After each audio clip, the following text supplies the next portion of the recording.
Good morning. I'm a couple minutes early. Sorry. We're going to see if we can add Nightbot in here. Let's see if it'll work. There's a couple of things I wanted to try before everything got going. I hope that works. Okay. So, it's like a really gloomy day. The sun's not out. So depressing. I hate it. So glad to see you here, Lil Wing. I feel like I never see you anymore. So, there's a lot for today. I'm not sure how far we're going to get through this. We'll have to wait and see. Sorry, there's like a lot of noise in my house. Just a minute.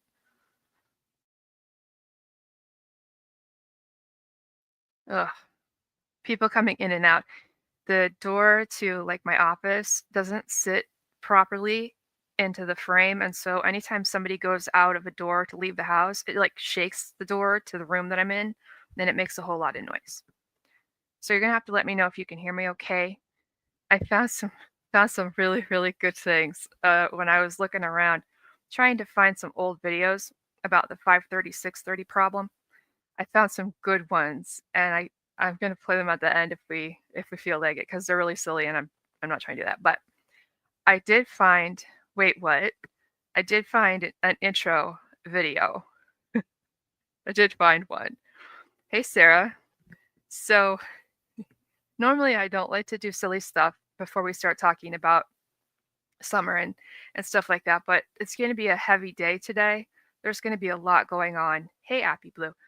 I pulled out a number of my textbooks and copied and typed out the text, like I typed it on my computer and put it into a document so that I can pull it up so that you guys can actually read along with me, breaking down what guilty knowledge is and how you're going to see it or hear it, types of lies, and then we're going to be talking about Don and his 530-630 problem. So, and it's going to be for free. You're welcome. So, I know. So, a little bit of a giggle before we start. Brandon Abbott, that's a story. I'm going to say, let's see, oh gosh, I got to be real careful here. Locating him is a little less urgent than it was before. There's a lot more knowledge about what happened, and with that new information, the urgency level is diminished quite a bit. That I'm doing my best. Hi, animal lover. So that's the best I can give you with that. If you kind of worked with me on that one. All right, I'm gonna get out of the way. I titled this particular version of the intro a stupid intro. When I watched it this morning, I'm still laughing. I'm still laughing because I'd forgotten all the silly things that we had put in there. Like it just kept getting long. The intro just kept getting longer and longer and longer. We can't do an update. It's not the best thing for Brandon to talk too much about Brandon. Hi, Elizabeth. So I'm going to get out of the way and we're going to play this. And it gets silly. And if you're like newish to the channel, it's like mostly an inside joke. But anyhow, here we go.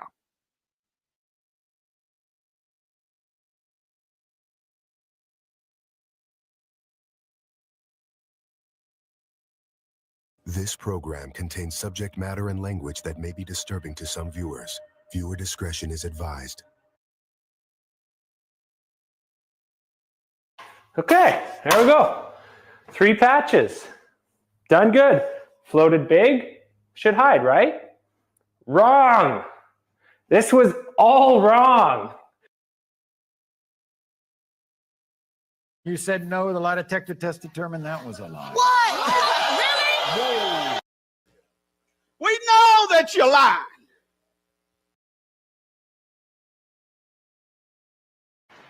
I hate Brenda, and a bad guy hit me in the shin, and I peed all in my pants. I do like it. It's very catchy. I don't know where the hell it came from. Just came out of left field in my algorithms. I approve. It's like, touch the button. Touch that button. And I did.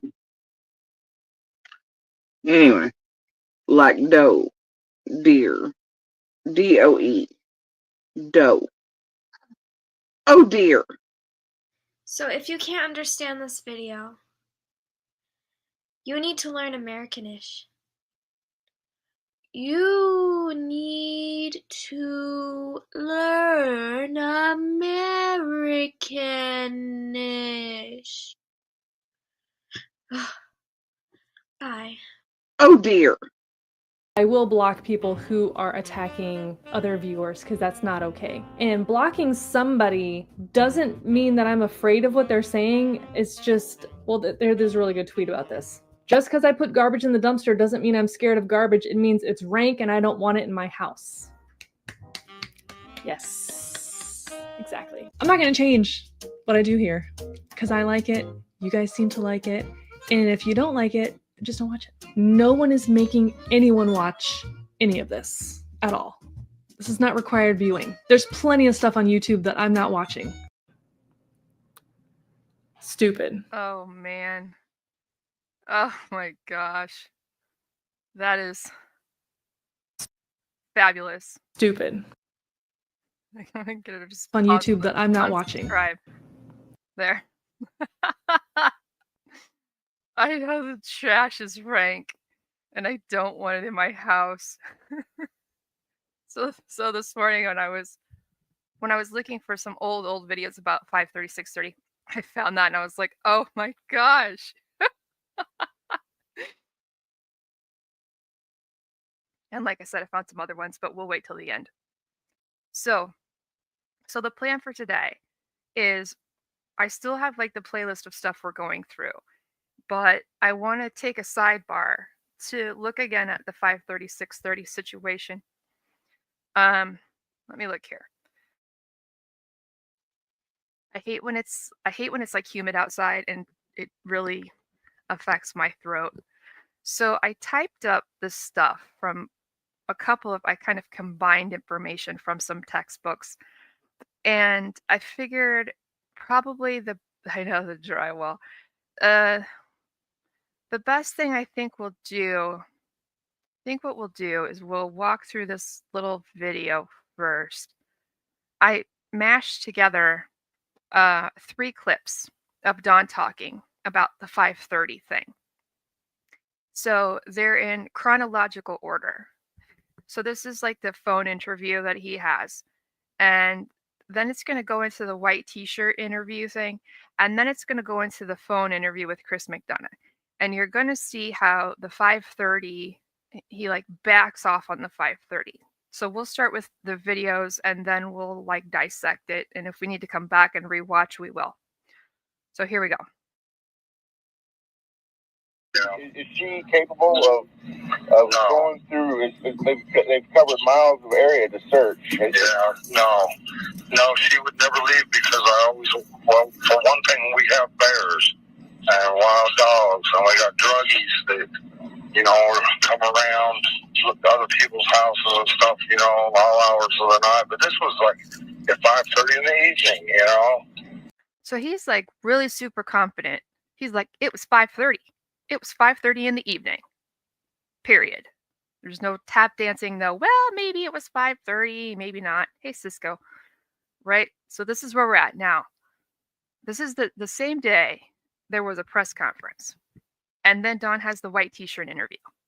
which makes me think, someone was laying in wait. I've heard somebody say that these.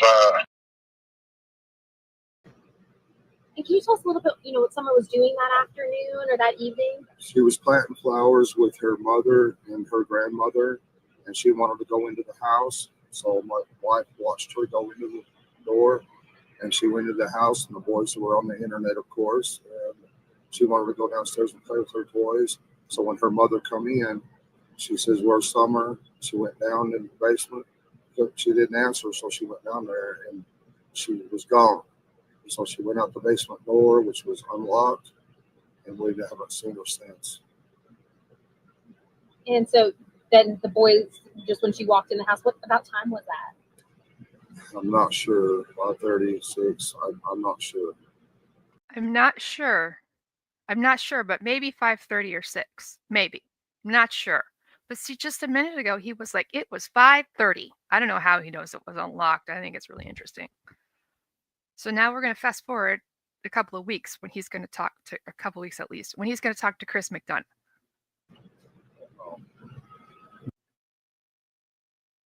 So what time did you get there? Do you remember?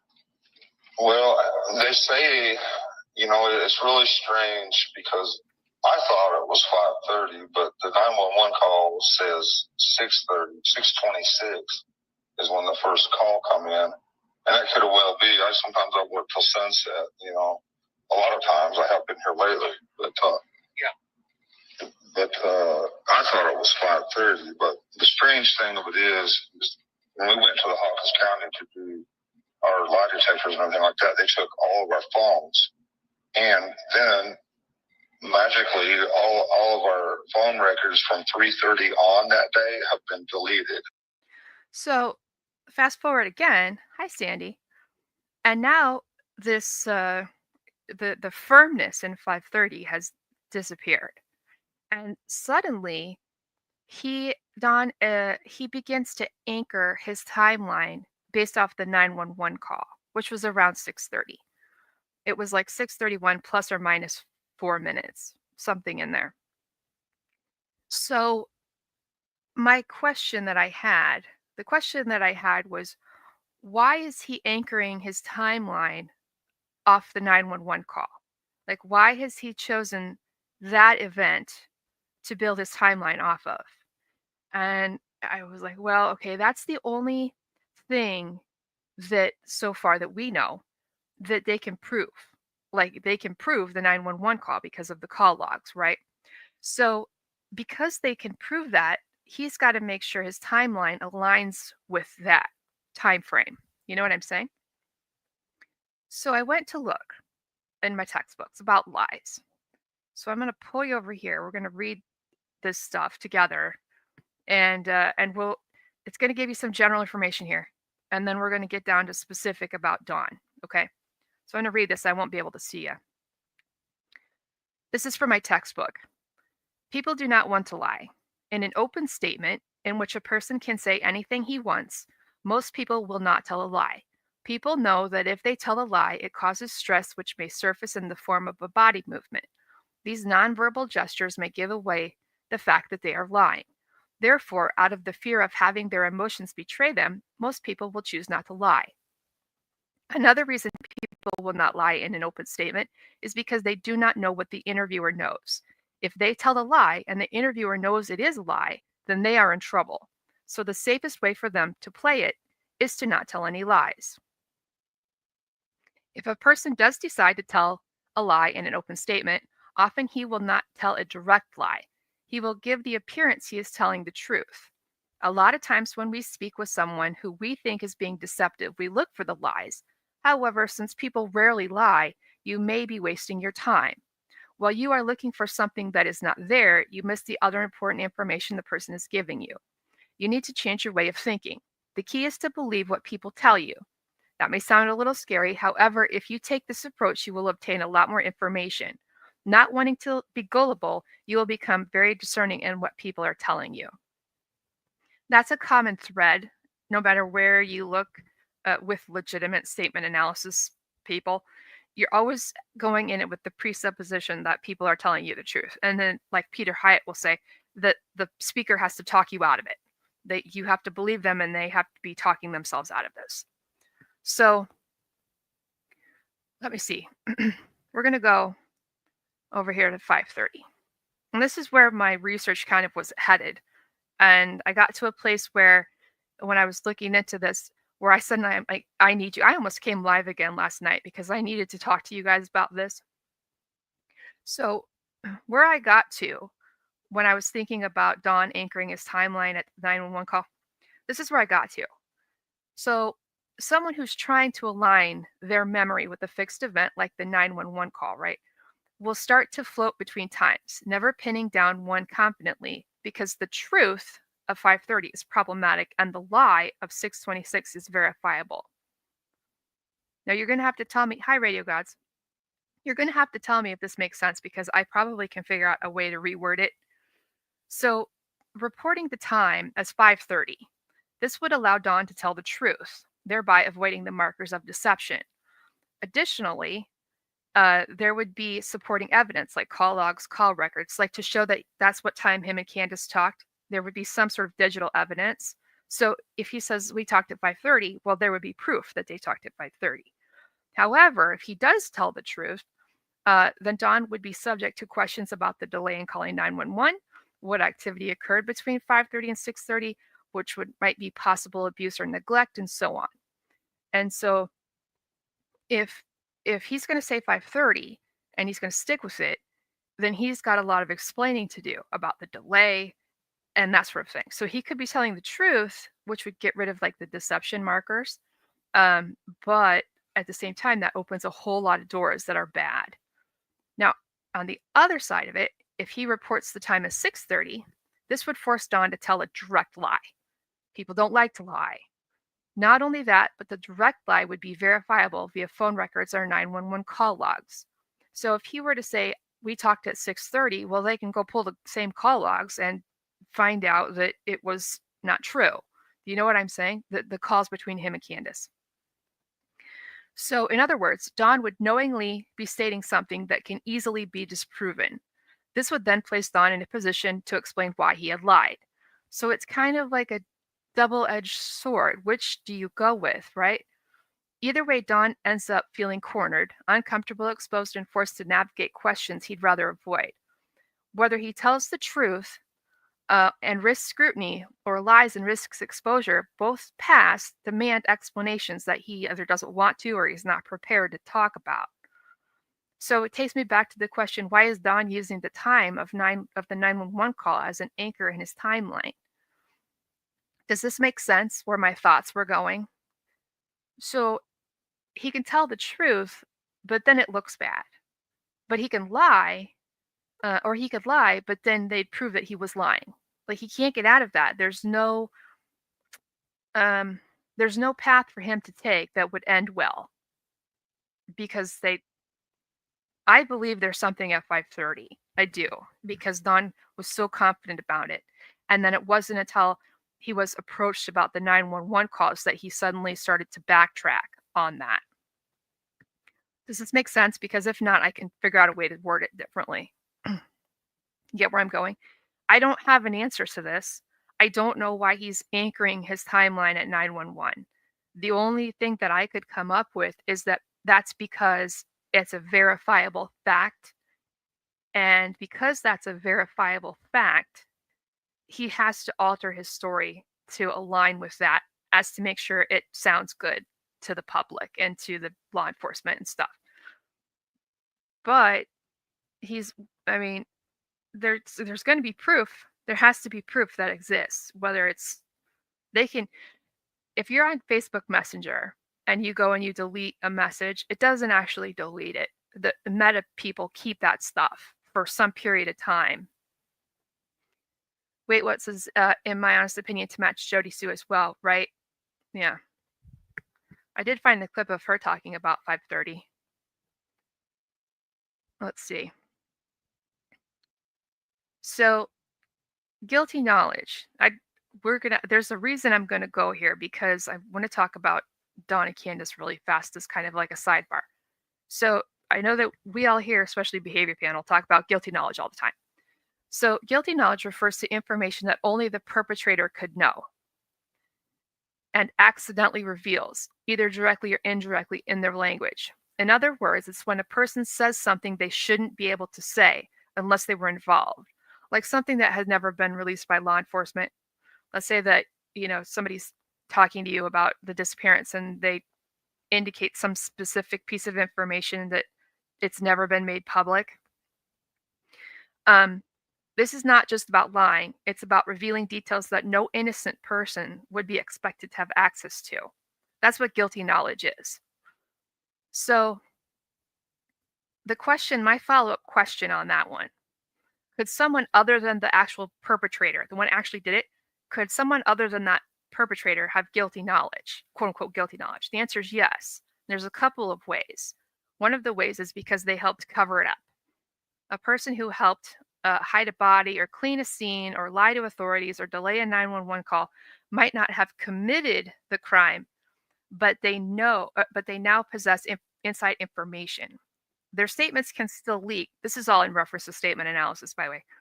Their statements can still leak specifics they shouldn't know, like where someone was found, what time the event really happened, or method of disappearance.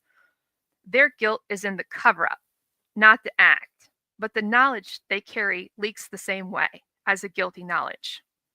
Remember how on the Phil show, Behavior Panel said that they believe that Candace had guilty knowledge? You remember that? Another way, they were told by the perpetrator. Imagine a situation like, I didn't do it, but he told me he buried her under that old tree. This person didn't commit the crime, but they now possess exclusive knowledge. If they speak as if they were there or give details not yet known publicly, they can still be flagged in statement analysis for guilty knowledge, just of a different kind. And then the third one, they were present but passive. Sometimes the person was in the environment where the crime happened, but didn't stop it or intervene. They may have witnessed it, suspected it, or been near enough to know more than they're admitting. Their statements might show guilty knowledge through subtle distancing, like we didn't see anything, I didn't see anything, changes in pronouns or tenses, omission of emotionally expected responses like shock, fear, urgency. So my follow-up question to this now was, can an innocent person have guilty knowledge? Because I wanted to know, like, for example, if somebody guessed and they actually got it right. So the answer is yes, an innocent person can have guilty knowledge. These are the reasons. One, they were given information privately. Sometimes someone close to the investigation, like a family member, friend, or neighbor, might be told details by law enforcement, like off the record, told something by the actual perpetrator unknowingly, or hear something through the grapevine, like local gossip or online sleuthing. If they later speak publicly and accidentally include a detail that wasn't made public, it could sound like guilty knowledge, even if their source wasn't the crime itself. The next one, they're guessing and they guess right. Let's say someone says, I hope they find her soon, maybe near that old well. If the body is later actually found near that location, it raises suspicion, but it could have been an innocent guess, especially in a small town where landmarkers are familiar. This becomes a problem when the guess is oddly specific. I mean, you know what it's saying? Oddly specific. Or the person speaks with certainty. This person speaks with certainty. Or it repeats something they shouldn't know based on the public timeline. And then the last one here, they rehearsed a scenario they believe. Sometimes a person creates an internal narrative to cope. She must have gone out the basement door, for example. If they repeat this as if it's fact, they might sound like they saw it, describe it with sensory details, or use present tense when they shouldn't. But see, I don't recall this part here, using present tense when they shouldn't. I don't recall any time where Dawn and Candace ever used switched around from past to present tense. It's always been present tense that I know of. Hi, Kelly. All right, is this making sense so far? The next one, they were present, but they didn't know a crime occurred. This one sits in a gray area. Imagine someone was home, maybe distracted, like on the internet or in another room, and later gives a timeline that unknowingly includes a moment of significance, like, I think she went downstairs right around 5:30, but no one else mentioned that detail, and it turns out to match when a key event occurred. They may look like guilty knowledge when it's actually an accidental overlap. So I wanted to be fair and give both sides of the story here. But when it's talking about, can an innocent person have guilty knowledge, it's basically saying, yes, but you have to consider the context of what's going on. Someone could say, I believe that she was abducted. And let's say she was abducted, but they're just saying that because it's a possibility, not necessarily that they know it. They could know it, but it doesn't necessarily mean that. And so I was sitting there thinking, about the Phil show and about Candace and how they said that she has guilty knowledge. And I wonder what it is that they think that she's got guilty knowledge of. Because by definition, it refers to information that only the perpetrator could know. That's the definition of guilty knowledge. And I think they went on to say something like, correct me if I'm wrong, something like, we believe that you know more than, how was that phrase? We believe that you know more than you're letting on, or that you realize, you may know more than you realize, something like that. So I don't know which avenue they're going down with regards to guilty knowledge. All I know is that they said this phrase, and that's what this phrase means. And we just walked through the cons and the pluses and minuses about how someone could actually have guilty knowledge. So I'm going to flip over here for a moment. Now this is from Peter Hyatt's blog. Okay, and he's talking about Dawn. This is really early on. This is he posted this blog post on June 24th of 2021. And this is his thoughts. It's general, okay? He doesn't link it to a specific interview, but I thought it was interesting nonetheless. So he says, here are some thoughts on the interviews the father has given with regards like Dawn, okay? Summer's father reported what happened according to his wife. This makes his account unreliable as it is not his own. Hence, the conclusion is inconclusive.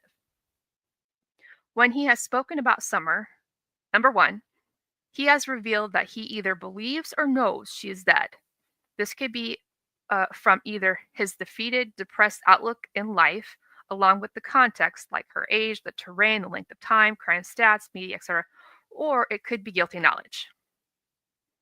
Number two, he has used positive linguistic disposition, expressing concern for what Summer may have gone through or may have experienced. This here, positive linguistic disposition, means basically kind of like it seems as though he has legitimate empathy for what she's going through. It's not shady. It's a good marker. Number three, and this is the one that I really enjoy. His use of religious imagery indicates an immature understanding.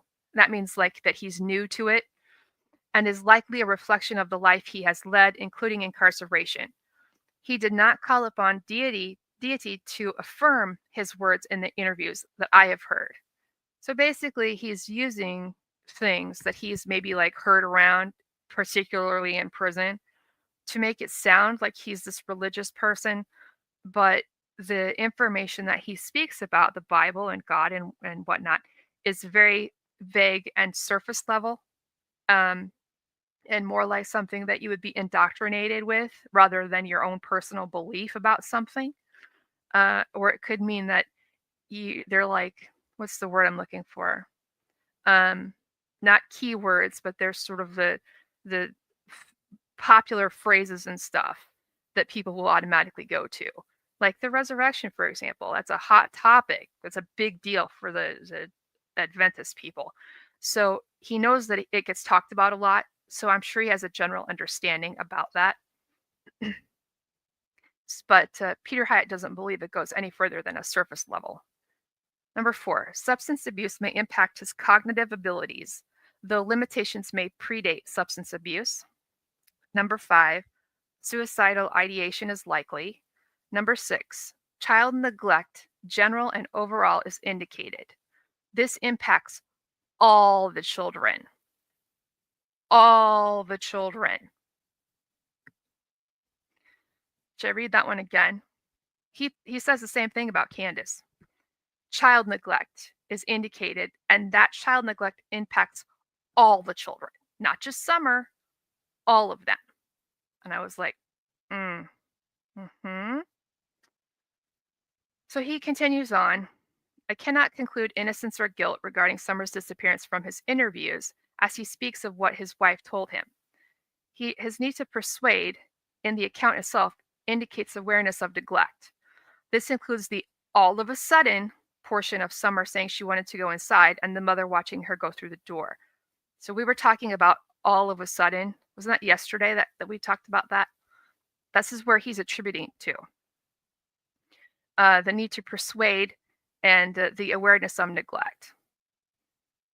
So he continues on. It's frustrating to listen to media's questions. For example, even as he reported that his wife passed a polygraph, why not ask him, did you take one and what was the result? You got to keep in mind, hey, wench, you should go back to the beginning of the live stream for a minute. Keep in mind, this was very early on. And so he didn't have access to any other interviews after June 24th. As a sidebar, we can go and take a look before we move on to his thoughts about Candace. This blog post is from July 10 of 2021. Peter Hyatt's thoughts on Candace. Number 1, did not immediately seek to make a plea to the alleged kidnapper on Summer's behalf. The cry to the alleged kidnapper is a natural reaction by a mother of a missing child. Number 2, when she did finally speak, she referenced Summer in the past tense several times. This indicates that the mother knows or believes her child is dead. Number 3, police have shared few details on the case. Therefore, it is not likely that they have shared details with the mother that would lead her to accept Summer's death. Even when police do share terrible details, mothers often remain in denial and even criticize police in disbelief. It's a natural maternal reaction. Maternal protective instinct and natural denial can be blunted by substance abuse. Number 5, mother's priority weighs upon how people perceive her, not upon what Summer may be experiencing. Mother's priority weighs upon how people perceive her, not upon what Summer may be experiencing. Which is very interesting because we had talked yesterday about the order that people list people off and the order that people list things, and how when somebody is listing off, so and so and so and so and so and so, the first person that they list is the person that they, how did that go? Let me look at my book. Who is mentioned first? There is a reason why a person will mention one name before another name. Usually this means the subject likes the person mentioned first better than the person he mentioned second. Order is also important when mentioning other things in a statement. That's from my textbook verbatim.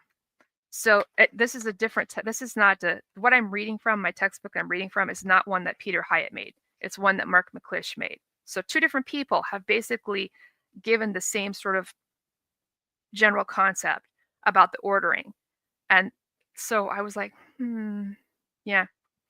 Number 6, neglect is indicated in her language. The unnecessary, careful observations of Summer on what should have been a non-eventful day indicate a memorable event in what should have been ordinary. Number 7, drug purchasing can invite violent criminals into a child's life and home. Desensitized by chemicals, parental capacities for protection can diminish, while those in the drug trade lose basic human empathy. The risk to children from drug dealers is an ongoing jeopardy to their safety, just as they are in risk from parents under the influence. Number 8, substance abuse increases neglect, including unintentional death, which may be followed by panic cover-up. Neglect is easy in that it takes no effort. It magnifies the selfishness and often growing indifference of substance abuse. Number 9, from the brief statements made by Summer's mother, her lack of use of Summer's name while Summer is missing indicates psychological distancing from the child at the very moment we expect an emotional clinging to the child. The 911 call will be important for analysis. Now that's so sad, he's never going to be able to hear it. Number 10, it is not known from the mother's limited statements and poor interviews conducted by journalists whether the mother is directly involved or has guilt due to neglect and possible subsequent cover-up. Number 11, mothers' protective instincts make them the very last person to accept a child's death. The denial is so powerful and can often take years to overcome. This mother indicates very early acceptance, measured in days. The lack of concern on the part of the mother for what Summer might have been going through at the hands of a kidnapper or human trafficker indicates the mother knew Summer was beyond a mother's help. This is similar in vein to the more sophisticated language of Kate McCann, the mother of missing child Madeline. The McCann's linguistic disposition towards Madeline was neutral. That is, their concern was themselves, not Madeline. In context, this shows that they knew Madeline was beyond their parental intervention. Both parents displayed this early on. From the initial interviews, Kate, like Summer's mother, indicated that she had processed her child's death. Self-preservation for Gary and Kate was the linguistic priority. Summer's mother showed more concern over what social media thought of her than what Summer was experiencing while allegedly kidnapped. Summer's mother, Candace, showed more concern over what social media thought of her than what Summer was experiencing while allegedly kidnapped. Isn't that crazy? So he came up with all of this information in just within like 1 month. And I was like, so I wanted to share that because I thought that that would really help answer some stuff that we had talked about yesterday, the day before. So let me see where we're at. So 5:30, 6:30. I don't know the answer to my question as far as why Dawn would do that, other than a possible guess. Let me get back over here. This one.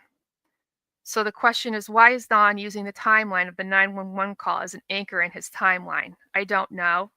I have guesses. My number one guess is that because he knows that what he says or doesn't say can be proven with digital evidence, and he doesn't know what digital evidence they have because he says their phones were deleted.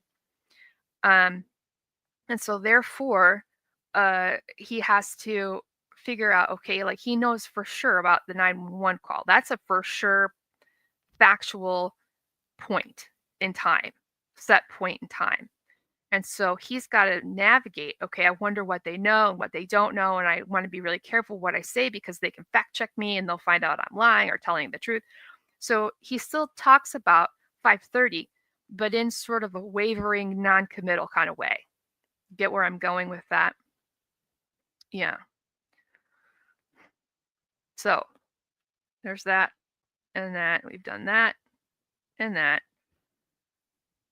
As a follow-up, if you guys are interested, I looked up a list of the types of lies that people can tell, or that exist, rather, the type of lies that exist. Do you guys want to walk through this before we get into some videos? There's a number of them. This goes on for several pages. Lil Wing likes my document. I love using Google Docs. It's so helpful to have the little side panel. It's nice to navigate around. It creates like multiple documents, but sort of like it's kind of like a book with chapters. It's really nice. Okay, so types of lies. There's the obvious direct lie, the clear, provable falsehood. So for example, I wasn't there that night when phone records or eyewitnesses prove otherwise. This is a high-risk lie because it's easy to disprove, especially if records exist.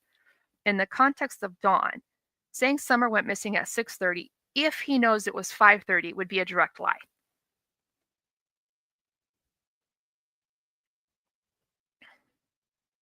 Number 2, lying by omission. Leaving out key information to shape the narrative. For example, I left the house for work, but omitting that you returned unexpectedly 30 minutes later. This is often seen in truthful but incomplete statements. This is a medium level risk. It's harder to catch without context or external evidence. But as it would apply to Dawn, if he knows about an hour-long delay in calling 911 and never mentions it, that's omission. That would be lying by omission. Number 3, minimization. Telling the truth in a way that downplays the severity or importance. For example, we had a disagreement when it was actually a violent fight. This can include the tone, the word choice, or framing. The risk is low short-term, but vulnerable under pressure. This is all based on statement analysis. Okay, this is not, if you're like going to Google up lies, it might be different. This is how it applies when you're reading something or listening to something for to analyze it. So minimization in reference to Dawn. Dawn saying she went out the basement door and we haven't seen her since downplays the gravity of a child vanishing under unclear circumstances. I have a really big problem with that whole she went downstairs to play with her toys and then she went down there and she was just gone in the end. Number 4, evasion or deflection. Avoiding the question without answering it directly. So for example, that's not what matters right now, or changing the subject mid-response. This often includes a passive voice, vague pronouns, or irrelevant information. In Don's context, he says, I work till sunset sometimes, when asked what time Summer disappeared. This is evasive. I was like, right? Should we pull? I wonder if I've got that written out. I'm pretty sure that I do. Okay, so the question from Chris McDonough, so what time did you get there? Do you remember? And Don says, well, they say, it's really strange because I thought it was 5:30, but the 911 call says 6:30, 6:26 is when the first call come in. And that could well be, I work till sunset, like what does the sunset and the working till sunset have to do with what time you get there with regards to the 911? He's talking about the 911 call, right? What does this have to do with the 911 call? What does working till sunset have to do with the 911 call? This is the one downfall about moving around in the document. Number 5, misleading truths or half-truths. They're technically true, but framed to mislead. So for example, I was at the store. You were, but only for 5 minutes, and then somewhere else more important. In the context of Dawn, she went downstairs to play might be technically true, but omits who saw it, what happened next, or if that version was confirmed. Number 6, projection. Shifting blame or suspicion onto someone else. For example, there are drug addicts everywhere around here, implying they're responsible without evidence. It creates plausible alternative suspects or distractions. So with regards to Dawn, he frequently references druggies and criminals in the area. And that reference could serve this purpose of projection. Number 7, overgeneralization or vague language, making things blurry so no one can pin you down. For example, I think it was around dinner time. Things were kind of hectic. They say it was later. This allows the speaker to adjust the story later without being caught in a hard contradiction. So in the context of Dawn, I thought it was 5:30, but they say it was 6:26. This is a classic vague temporal framing. I was like, yeah. Isn't this interesting? That's the end of this one. No, it's not. Embedded confession. This is kind of lying adjacent. So this is where you're hiding the truth in plain sight, hoping it will be overlooked. So for example, I just wish I hadn't stayed home that night when no one even said you were home. In the context of Dawn, if he says something like we were planting flowers and then she went missing, so strange. He skips right over a key event or opportunity to intervene, and that gap might be meaningful. And if you remember what we talked about yesterday and the day before about Candace, when she's like, the next thing I know, right? She says she walks Summer over with the boys, and then the next thing she knows, she's working on the knee brace and the passing of time. Should I read that one section again? And this is from Mark McClish, okay. Everybody edits their story. Even truthful people are not going to tell you everything that happened. They will always withhold some information, perhaps because they think that it is not important. Deceptive people will do a lot of editing. There will be things they do not want to tell you because it might be incriminating, or it might lead you to ask additional questions.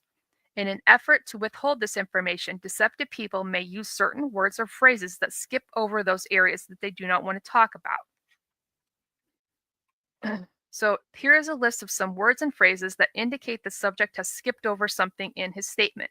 A temporal gap is what it's called, a space in time that's missing. Then, immediately, soon after, later, later on, afterwards, shortly thereafter, a short time later, the next thing I know, the next thing I remember. Those are all indicators of somebody skipping over something in time. Let me see if I have that pulled up. Just by chance. I do. That's fantastic. Okay. Let me bring you over here. This is the transcription from the video where Candace is talking to Ernie. And so she says, so I walked back over and I watched her go into the kitchen with her brothers. And then the next thing I know, I went over and I fixed my mom's knee brace. Statement analysis tells you that verbatim, when someone says the next thing I know, they're leaving something out. Doesn't necessarily mean it's deceptive, but it's like an omission. What we just talked about, lying by omission, excluding some information, there's a whole lot we can apply to this one statement. It's amazing. So now that we've got that all, anybody want to talk further about this? It's really interesting, and it's a lot, I know. I've been working on the 5:30, 6:30 lying, anchoring the timeline conversation for like a week. Trying to get this all in a way that sort of makes sense. So the plan then, I have everything pulled up. If we need to rewatch something, I can get there. That's good, right? So keeping all of that in mind, like keeping all of that information in mind, it's going to make it, I think, a lot easier for us when we listen to Dawn talking and Candace when she does, figure out what's going on a little better. I believe that 5:30 is important. I believe 100% that something happened at 5:30. The reason that I believe that is because Dawn was so certain about it. And it wasn't until he was questioned and approached about the call of 911 being at 6:30 that he backed off and was like, I don't know about 5:30 anymore. I think that if the time of the 911 call had never been released, I believe he would still say 5:30. I really do. Sarah says, what does it say about if someone looks one particular place first, like in the shed? I don't know. Hi, outdoorsy life. There would need to be more context, but the first question would be, why are they looking there? Like, why have they chosen that? But there could be a whole lot of reasons for that. Perhaps it just happened to be the thing that was right next to him at the time. Like he's looking in his immediate area, or he thinks something specific is going on with that shed, or he saw something in the shed. I mean, there could be a lot of really bad reasons and a lot of not so, like a lot of innocent reasons, but then there could be guilty reasons. I don't know. Hey, Birdie. I don't know how else to answer that question, because if we're going to do this properly, which we should, if we're going to do this properly, we have to go into anything with the presupposition that someone is being honest. And it isn't until they do whatever it is they're going to do in their statement that raises red flags.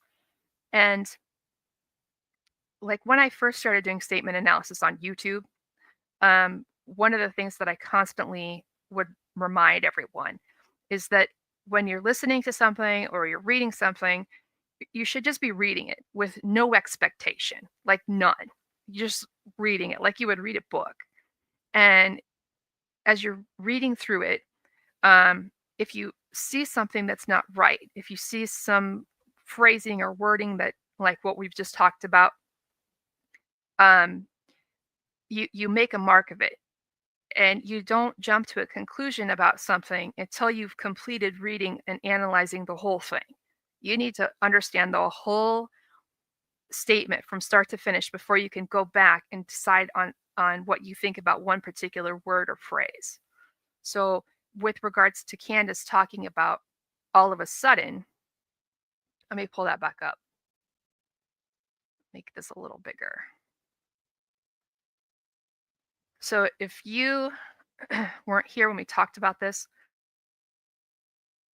this is from an interview that Candace was doing with Ernie. The text that's black is what she actually said. The text in blue is what's missing from her story, her script. The text in red is important information for statement analysis. And the text that's in orange about the knee brace is an added detail. So if you were to look at this statement and you were going to completely ignore all of this, like let's say you ignore all of this and the only thing you looked at was, and the next thing I know, I went over and fixed my mom's knee brace. You can't do that. You need to know the whole context of what's going on. Because if you just looked at one sentence, you wouldn't realize this is what happened before, and then this is what happened next, but there's a temporal gap, if that makes sense. You would have to know the whole story before you can make a judgment on one particular segment of that. The key is to make a notation. There's something going on here. Mark McClish has a whole color coding thing. I just do my own. You just make a mark, be like, just put a star by it or something. And then you come back later and you figure out if that actually is a red flag. It might not be. It could just be the way someone talks. You never know. You have to do the whole thing. So if you were going to talk about the shed, I don't know. It could be bad. It could be not. There's no way to tell. Don doesn't ever really go into too much detail about the sheds. I think that Chris McDonough really caused a problem with the sheds because he put so much focus on them. So they became a sensitive topic for Dawn. And there's really no way to know if it's a sensitive topic for Dawn because it is, or because Chris McDonough made it one. I don't know. You guys know how I feel about Chris McDonough. He needs to stop interviewing or interrupting when he's interviewing people.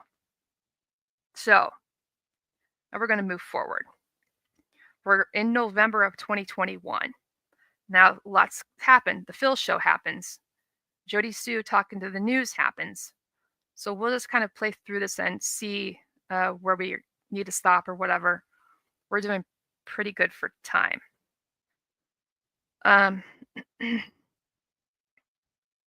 Okay, Brady says, I hope you found that one comment about all of a sudden. I did. It seemed like to me it was a shift in a timeline, possibly on an event that occurred. I did find out about it. I found the Peter Hyatt. I don't know if I have the link. I don't think I do. If you back this live stream up a little ways, I actually talk about that because Peter Hyatt actually talked about that. I couldn't tell you how far back that was. We talked about it though. Peter Hyatt believes it has something to do with neglect, like a knowingly neglecting and an attempt to cover it up. Let me see how far back it was. It's probably, gosh, I don't know. There we go. If you go back about half an hour in this live stream, if you back it up about 30 minutes, 25 to 30 minutes, there's a screen I pull up. It's got like a baby blue column on each side of the thing that's up on the screen. That's where it's at, is in there. Okay, so I know the Phil show was something else. You guys remember how Tim thought that the Phil show was this huge success? Jeez. Okay, here we go. Jeremy, thank you. Well, this morning, the Tennessee Bureau of Investigation says that misinformation is on the rise surrounding the case of missing Summer Wells. TBI says they've conducted several search warrants and have collected any potential digital evidence, including with social media accounts. Adding that they continue working alongside the Hawkins County Sheriff's Office and the FBI to find out what happened to the missing Hawkins County child. This morning, the fate of Summer Wells still unknown. Now, WJHL has led coverage as we've taken you across the community in the search for the missing 5-year-old. Ansley Daniel has a look at the timeline of events since Summer disappeared on June 15th. Summer Wells is missing. She's 5 years old. She's 4 foot tall, blonde hair. Last seen wearing a pink shirt and gray pants. That late night announcement launched a massive ground search at first light the next day. With this steep and dangerous terrain, we're also experiencing, as you see behind us, very dense canopy coverage, including very dense ground cover. Daily media briefings continued for 10 straight days. They ended on June 24th. While every case is different, this one is definitely outside of the norm. 2 days following the last of those press conferences, the TBI announced they were searching for a late model red Tacoma truck seen in the area around the time Summer went missing. Another 2 days after that, we heard from Summer's mother for the first time. Candace Bly's only daughter had been missing almost 2 weeks. Me and my mother and her were planting flowers. And we went in after we got done washing our hands, and she got a piece of candy from Grandma, and she wanted to go back over and see her brothers. And I said, okay. The day we heard from the mother was the same day the reward fund was finalized. Authorities also closed the active search. In September, Summer was featured on In Pursuit with John Walsh, and the reward fund surpassed $40,000. On October 4th, Summer's father, Don, wanted to speak with News Channel 11. 111 days had passed since his daughter disappeared. I just don't feel that that's right, that they're just going to give up on her in a couple more months. That same day, the Churchill Rescue Squad's reward fund was extended into the following year. Almost a week later, on October 10th, the Hawkins County Sheriff's Office said they were still taking tips and looking for that red truck. Hi, this is Don and Candace Wells, and this is our YouTube channel. Almost 4 months after their daughter was reported missing, Don and Candace Wells started a family YouTube channel and a website, findsummerwells.com. We hope and pray to God that we can find our daughter. We can't thank you enough. There's nothing we can do to thank you all enough, but just to thank you and praise our Lord and Savior, Jesus Christ. Social media stardom turned to a social embarrassment 2 weeks later. Don. Okay, so sorry to interrupt, but I posed out a question to someone yesterday. For those of you who are a little more religious than me, I have a question. Kind of a sidebar question, but kind of not. I found a video. Let me think. How can I?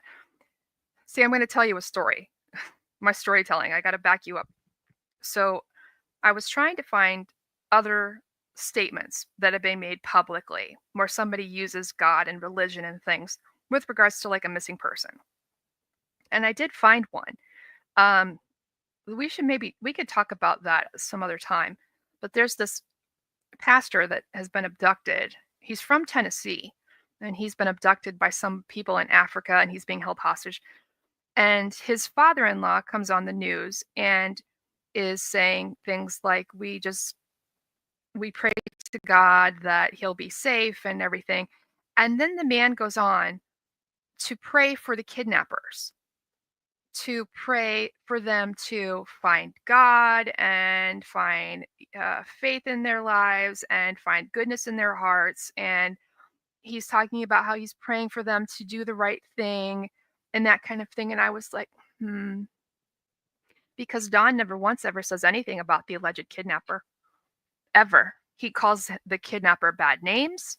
He says nothing but bad things about a kidnapper. And I'm not saying that's not unusual. I mean, that's what people usually do. But the place where I got hung up on that is the way that he's trying to portray himself as really super religious and stuff.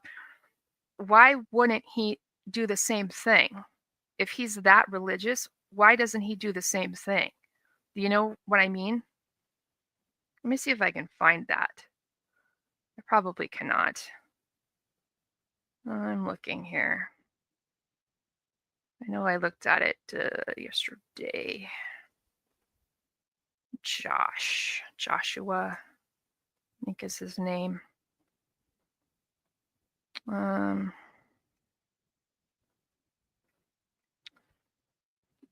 had never heard of the story. Where can I look for this? I know where I can look for this. So as I was saying, that if there is anyone in here that is on the more religious side than me, wouldn't that be something that's like normal, a normal thing? I don't know. Yeah. Okay, I'm going to pull this in. You'll get what I'm saying. So this is the father-in-law of the person who was abducted. The person that was abducted, I think his name is Joshua. Hi, Mars. So I'm going to play this through. You'll get what I'm saying. Okay, here we go. Giving them the gospel, Josh is forgiving them for what they did. We are hearing from the family of a Maryville pastor who was abducted at gunpoint last week in South Africa. 34-year-old Josh Sullivan was preaching a sermon when a group of men broke into the Fellowship Baptist Church and kidnapped him. 10 News anchor Shay Smith joins us now. And Shay, you spoke with his family today. That's right. Today I spoke with David Witt, who is Joshua Sullivan's father-in-law. And he says as he prays for Josh, he is also praying for those who took him. There's no way I can imagine going through this without Jesus Christ. David Witt's daughter, Megan, and his son-in-law, Josh Sullivan, have lived in South Africa for about 10 years. He says they were called there to build churches and spread the word of God. It was actually a rejoicing moment to know that they were working full-time for the Lord. But during a Wednesday night service last week, Sullivan was preaching a sermon in Motherwell when armed men broke into the church and kidnapped him. South African police say he is being held for ransom. Witt says they do not have a lot of information, but he's been turning to his faith and scripture. He says, "For whosoever believeth should not perish, but have everlasting life." So we know that no matter how this turns out, Josh is going to be okay. Through the terrifying situation, they're also praying for a glimmer of mercy, not just for his son-in-law, but also his suspected kidnappers. What I just told you, he's telling his kidnappers. He's giving them the gospel. And the greatest thing that could ever happen is for one of those kidnappers to get saved. As Easterniers and Christians around the world reflect and remember the crucifixion and resurrection of Jesus, there is another scripture Witt is reflecting on from Jesus' last day on earth. He said, "Forgive them, for they know not what they do." So that right there, I know that I'm not trying to tell somebody how to be religious or how to do their religion, however they want to. But I was just, when I was researching Dawn talking about God, because I'm trying to find something statement analysis related, I come upon this and I thought that this is kind of a different perspective that I don't think anybody's talked about before. I'm not saying Dawn's not wrong about not doing this, but I'm just throwing that out there, trying to be on both sides of the fence at the same time. Like, you have this person who's missing. I would never be able to do this myself. I would never be able to I just couldn't. I would be so upset and angry and have so much hatred towards someone that hurt my child. There's no way that I personally could do that. But I guess my point is that Dawn tries to make us all think that he's super religious, like that's his whole life. And my question about that was, why isn't he like this?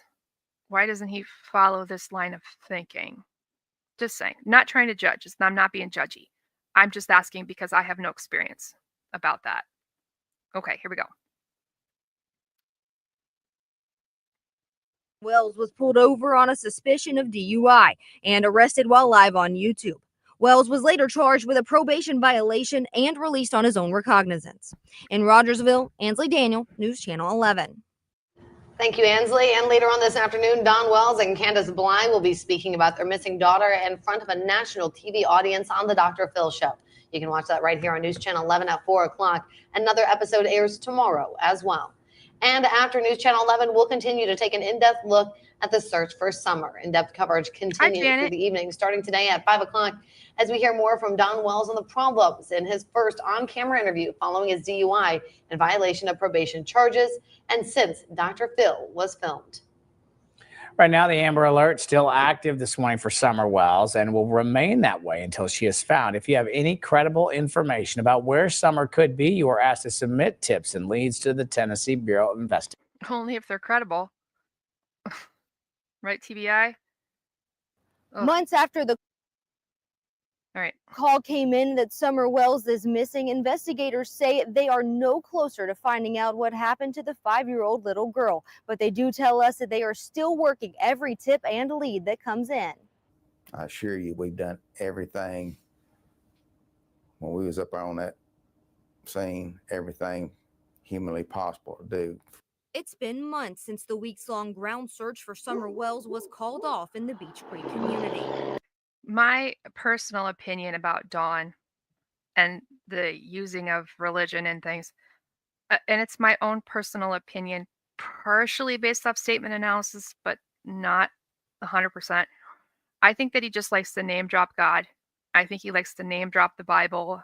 I think he's a cherry picker. Those kind of people that cherry pick out Bible verses to make them make their argument hold weight when really it doesn't.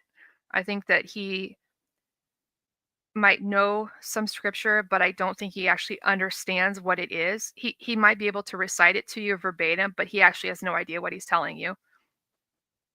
And I think that he does all of that to portray himself as a good person when in reality he's not. Not trying to be mean to Don, but he's not a good person. He makes terrible life choices that affect him and all the people around him. And it doesn't seem as though he really cares about making bad choices. He just does what he wants to do for himself, and everybody else can just deal with it. But I view Don as one of those people that uses the Bible to benefit themselves. And he's using it to make himself look on the up and up when he's very much on the down and down. That's my 2 cents about Don. That's a conscious way to manipulate people. Like he's consciously doing something to try to manipulate the way people see him. That's how I feel about it. The manpower, the search, the helicopters, the airplanes, tremendous amount of dogs, cadaver dogs, search and rescue teams.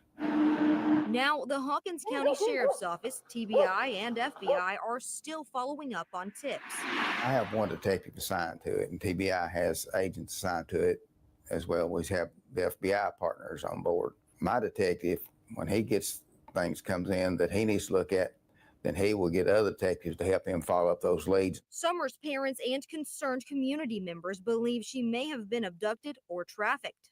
I assure you, we've done everything when we was up on that scene, everything humanly possible to do. The FBI's Child Abduction Rapid Deployment Team even came to Beech Creek.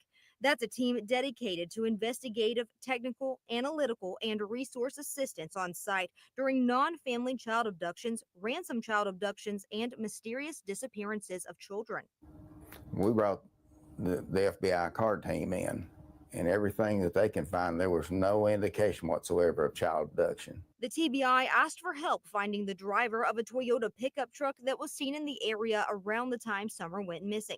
That's the last new public information that was released. You would think if somebody had saw something, they would come forward, even if they just had the truck and didn't see anything. But like I said before, it may be somebody that has paid no attention to this, or maybe somebody that's got a criminal record and was driving wasn't supposed to be driving too. Months later, that truck and its driver haven't been identified, but we learned more about the person who gave the information about the truck. It was somebody driving a company truck that a lot of officers here are familiar with this gentleman, and we believe that he actually saw it. Almost 5 months, more than 1,500 tips, and a massive ground search later, the question of where Summer Wells is still remains. Nothing pointing to abduction, nothing pointing to foul play. I'm gonna back that up. Time out. Let's back that up for a minute. So Chris McDonough said that Dawn is the one that gave the tip about the red truck. Is that right? Because if that's what Chris McDonough is saying, that Dawn gave the tip, then law enforcement's lying. Who gave the information about the truck? Was driving wasn't supposed to be driving too. Months later, that truck and its driver haven't been identified, but we learned more about the person who gave the information about the truck. It was somebody driving a company truck that... See what I mean? I don't know what Chris McDonough's deal is. I feel like he tries to blame every single possible thing on Dawn, and occasionally he concocts things that he can twist around and blame Dawn for. Not taking Dawn's side, not at all. Just saying that I'm gonna leave that one alone. A lot of officers here are familiar with this gentleman, and we believe that he actually saw it. See, that they're familiar with. and its driver haven't been identified. But we learned more about the person who gave the information about the truck. It was somebody driving a company truck that The person that gave the tip is somebody that was driving a company truck that actually saw it. Oh my God, do you guys remember Christine and the It thing? As a sidebar, how is she doing, by the way? I know she's like really sick and the cancer is like bad or something. Hope she's okay. But if Chris McDonough said that Dawn is the tipster, then that means that Ronnie Lawson is just bold-faced lying here. Like bold-faced, flat-out direct lie. Well, the officers here are familiar with this gentleman, and we believe that he actually saw it. Almost 5 months, more than 1,500 tips, and a massive ground search later, the question of where Summer Wells is still remains. Nothing pointing to abduction, nothing pointing to foul play, other than her walking outside the house and not being found is basically the main thing right now. What actually happened to her, we're still trying to find out. The Tennessee Time out, back that up for a minute. And her walking. The question of where Summer Wells is still remains. Nothing pointing to abduction, nothing pointing to foul play, other than her walking outside the house. So here we are in November. This is November 11 of 2021. And he's saying that she walked outside of her house 5 months later. That's the story. I'm gonna thumbs up. People are so stingy with their thumbs up lately. I don't know what the deal is with that. It's not like it costs anything to hit a fake button. A digital button that has a thumb shape. Apparently it's difficult to do. I see these videos with like, 1 or 2 or 3 million views and they only have like 100,000 likes. And I'm thinking, okay, anyway. Still remains. Nothing pointing to abduction, nothing pointing to foul play, other than her walking outside the house. Other than her walking outside the house. And not being found is basically the main thing right now. Other than. Abduction, nothing pointing to foul play. Other than. Other than her walking outside the house and not being found is basically the main thing right now. What actually happened to her, we're still trying to find out. The Tennessee Bureau of Investigation declined our request for an interview and referred us to previously recorded interviews and statements on their website, saying that those updates still stand. In Rogersville, Ansley Daniel, News Channel 11. That was weird, huh? The way that he said that was weird. Let's go backward. Months after its driver haven't been identified, but we learned more about the person who still remains.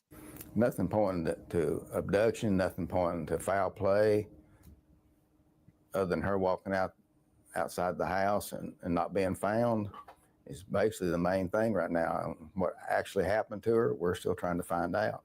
No, that's it's pretty straightforward. Yeah. Cisco says, did he start saying other than her walking out of the house? Yep. There's no sign of an abduction. There's no sign of foul play other than her walking out of the house. How would walking out of the house be a sign of foul play?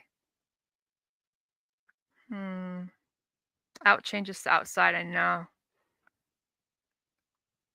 At the beginning, though, they said she was last seen outside of her home. And then it also at the same time, she was last seen walking away from her home. And then also at the same time, it was, she was last seen, walking away from her home. She was last seen outside of her home. She was last seen going out the basement door. Every single story puts her outside. Every single one of them. Hey, Aurora. Hi, Teddy. Granny watching is bashing you. Oh, that's great. I don't mind. Okay, so the next one is the Jody Sue one, I think. This one is from November 11th as well. Here we go. Hey, let's be nice to Jody, okay? The Wells family lives across the street from a neighboring property. On mirroring mountains, together they can be described as sentinels which sit high over Ben Hill Road. The night Summer went missing, the neighbor swears that she and her 2 children heard a scream shortly before they joined the search for a now missing Summer Wells. It's there, but you want to forget. On the watch and hypervigilant. And, That's how Jody Sue Brown was the very day Summer Wells went missing. There was no TV, no noise at all. Jody Sue was in her cabin with her teenage kids, 19 and 14, waiting for anything. We were kind of hyper alert because of property things that had happened the day before. So we were listening for noise. Everything was kind of quiet. The sale brought a plethora of people to their door, confused about which piece of land was for sale, leading to a dispute of property lines. While we were out at one point doing survey lines, and there was a flash of a car that went up Candace and Donnie's driveway. Something about it struck me wrong. She and her family next heard a truck door slamming and dismissed it as their neighbors. The next sound was harder to justify. About an hour and a half before Summer is thought to go missing, Jody Sue, her son, and her daughter heard something far more suspicious. A scream. Stopped all 3 of us cold. Her daughter was the first to go to the cabin door. Then all 3 were there, listening still. We heard just this kind of shrill, almost animalistic scream. Animalistic, but not an animal. Knew it was, wrong. It wasn't a dog. It wasn't an animal. That vigilance kicking into overdrive. Jody Sue and her son went out to look for the source of the scream. My son and I decided to go out, look and see what we could see. We went back onto the bank.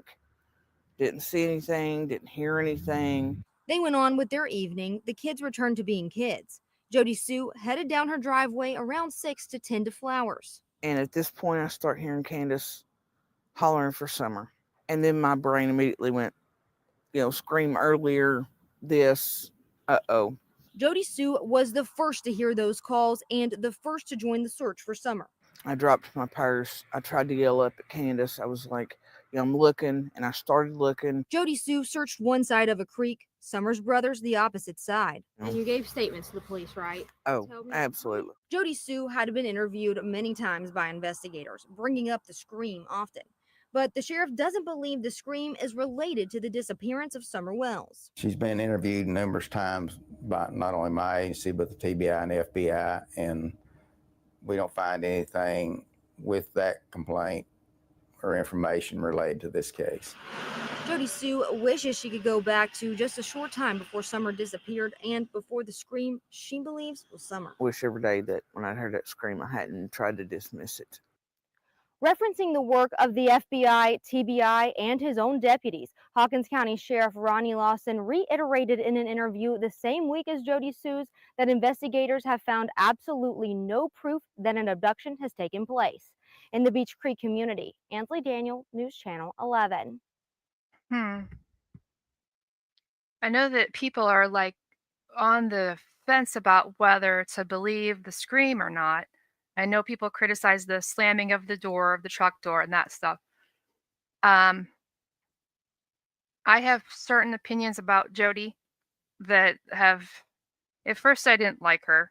At first, I thought she was just a big fat liar about everything. I thought that everything she said, she was making up for attention. But the more that I listened to her, especially when I transcribed all that stuff, I think that there is some truth in the things that she says. Not everything necessarily, but I think mixed in with all the every so often there's something pretty straightforward and truthful mixed in all the other sort of talking in circles stuff. I think that like I said yesterday, I understand the hearing the door and knowing that it's a truck. I understand that because it's happened to me. I hear cars outside my house, routine cars that are there a lot. I know what they sound like. I know the sound of the motors and the engines. I know what it sounds like when somebody pulls in the driveway. I can tell which side of the house based on the sound of the driveway. One of my neighbors has the concrete's all kind of bumpy and they need a new driveway. They need to tear all the concrete and put a new one down. So I know when someone's pulling in their driveway because you can hear kind of the bumping of cars and stuff. So did she hear the truck door? I don't know. Why would she know that it was a truck door? Well, I know that I can do that if I've heard it enough. So I can't just sit there and say that's impossible, because it is possible. There, with regards to the scream, why, out of all the things, out of all the things that she could lie about, why would she pick that? I mean, just that's an honest question. Out of all the things that she could choose, why did she pick that? And if she picked the scream to get attention, why didn't she make it more like, why didn't she say something like, I heard Summer do this or say this or something? She just says scream. And I don't think that she's ever really, I don't remember Jody ever coming out and saying, I know it was Summer and that she said this when she was screaming. I don't think, I mean, she's implied that she thinks that it's Summer. But has Jody Sue ever said that, like, hands down, it was Summer screaming? Just asking. Because I don't remember that. The implication is there, but it's not explicitly said that I know. She did directly say that it was Summer screaming, or just that she thought that it was. Because she talks about how she can hear the kids like shouting and arguing with one another, like if they're playing too loud or they're fighting or whatever. She said she can hear that. But with regards to the scream itself, I don't remember her ever saying the scream itself. She said, see, I've typed all of that out. I'm going to have to go back and look because I don't remember that. I wouldn't even know which. God, I used to have that all memorized. I wouldn't even know which one it would be. Let's see. I don't think I have it on here. This reward fund. No, it would take me forever to find that. I thought she just said that she heard a scream. And like I say, I believe she's strongly implied that it was Summer, but I don't recall her ever saying, I heard Summer scream. I know it was Summer. A flower tank dress. Okay, so not the one where she's got all the makeup on. Those are the ones I typed out, the ones with all the makeup on. I don't know. Oops, hang on. A large portion of Stop it. Behavior panel. This is November 12. Kind of loud. I'm going to turn that down just a bit. A large portion of the Dr. Phil episodes with Summer Wells' parents is in with the behavior panel. As part of a body language expert panel goes over their interview with Don Wells and Candace Bly and analyzes it. Ansley Daniels spoke with one of the experts on that panel, which you just saw here on News Channel 11 on the Dr. Phil show, and found out whether or not they believe Summer's parents are telling the truth. Ansley?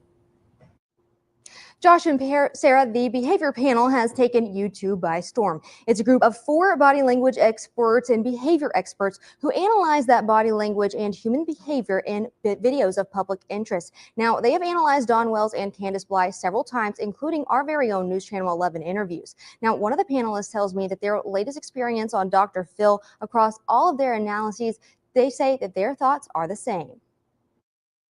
We really didn't have a problem with Don.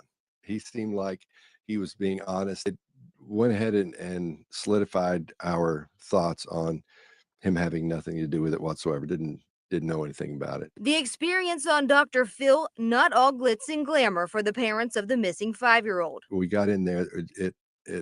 She got a little upset with some parts of it. She was got a little emotional. Particularly Summer's mother. There were red flags we saw with Candace, where she would, when It just took a little bit too long to answer some questions, and some questions just didn't sound like we got the right answer for them. It really hurts to Holy see cow. your other children. Sorry, that was really loud. Go back for a minute.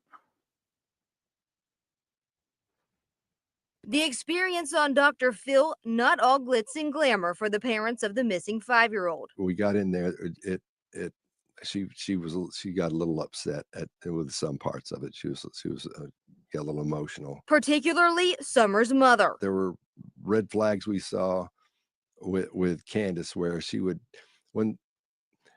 just took a little bit too long to answer some questions, and some questions just Well, okay.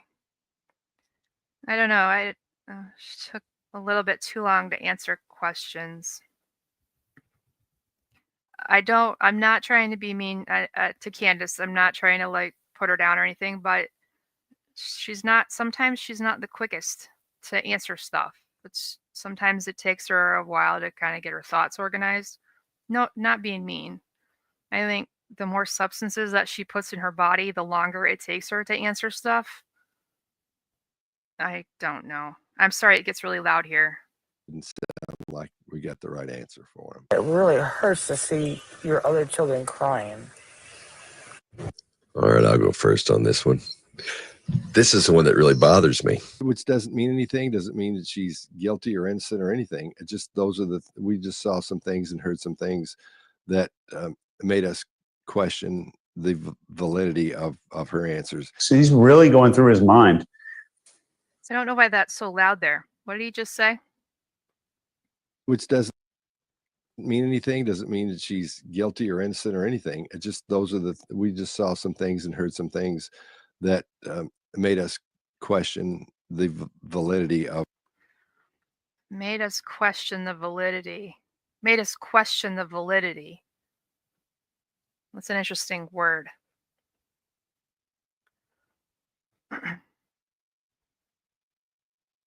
Validity.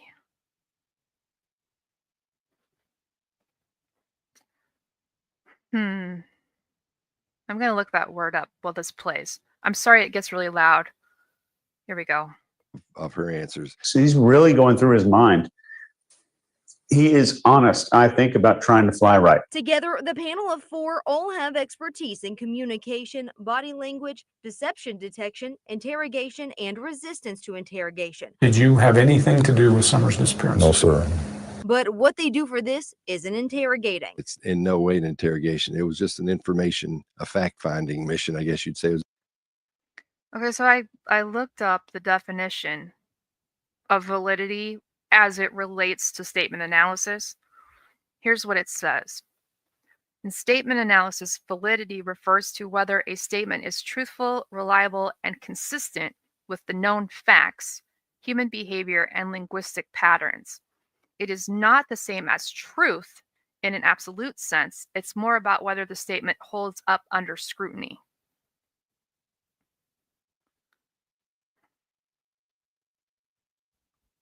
For example, let's say that someone says, I got home around 4 and the door was already open, which was weird. I walked inside and the place was totally ransacked. Then I called 911. A valid version of the story would fit with phone call records at 4:05, would sound spontaneous rather than overly structured, would include sensory or emotional details that align with the experience, and avoid unnecessary justifications or vagueness.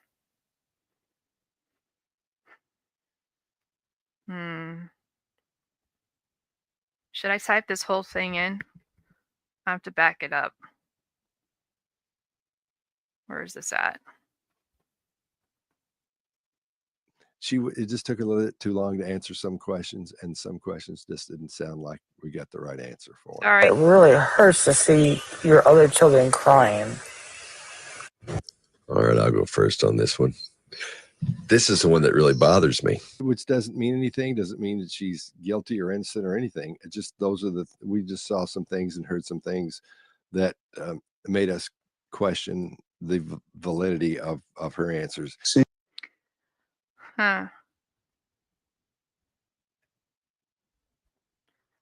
just saw some things and heard some things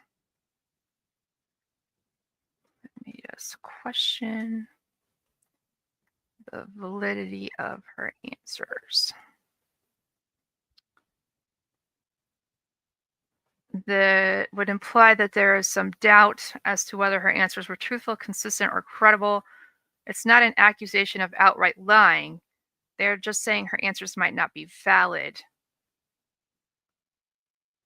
It might have made them question uncertainty rather than certainty. And it actually says that this statement itself is distancing and vague. That's funny. I just analyzed Scott Rouse's statement, and it came up that it was vague and an indirect way of saying something, calculated and careful,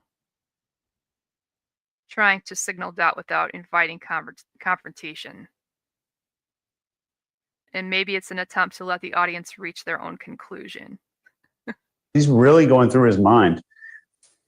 He is honest, I think, about trying to fly right. Together, the panel of 4 all have expertise in communication, body language, deception detection, interrogation, and resistance to interrogation. Did you have anything to do with Summer's disappearance? No, sir. But what they do for this isn't interrogating. It's in no way an interrogation. It was just an information, a fact-finding mission, I guess you'd say.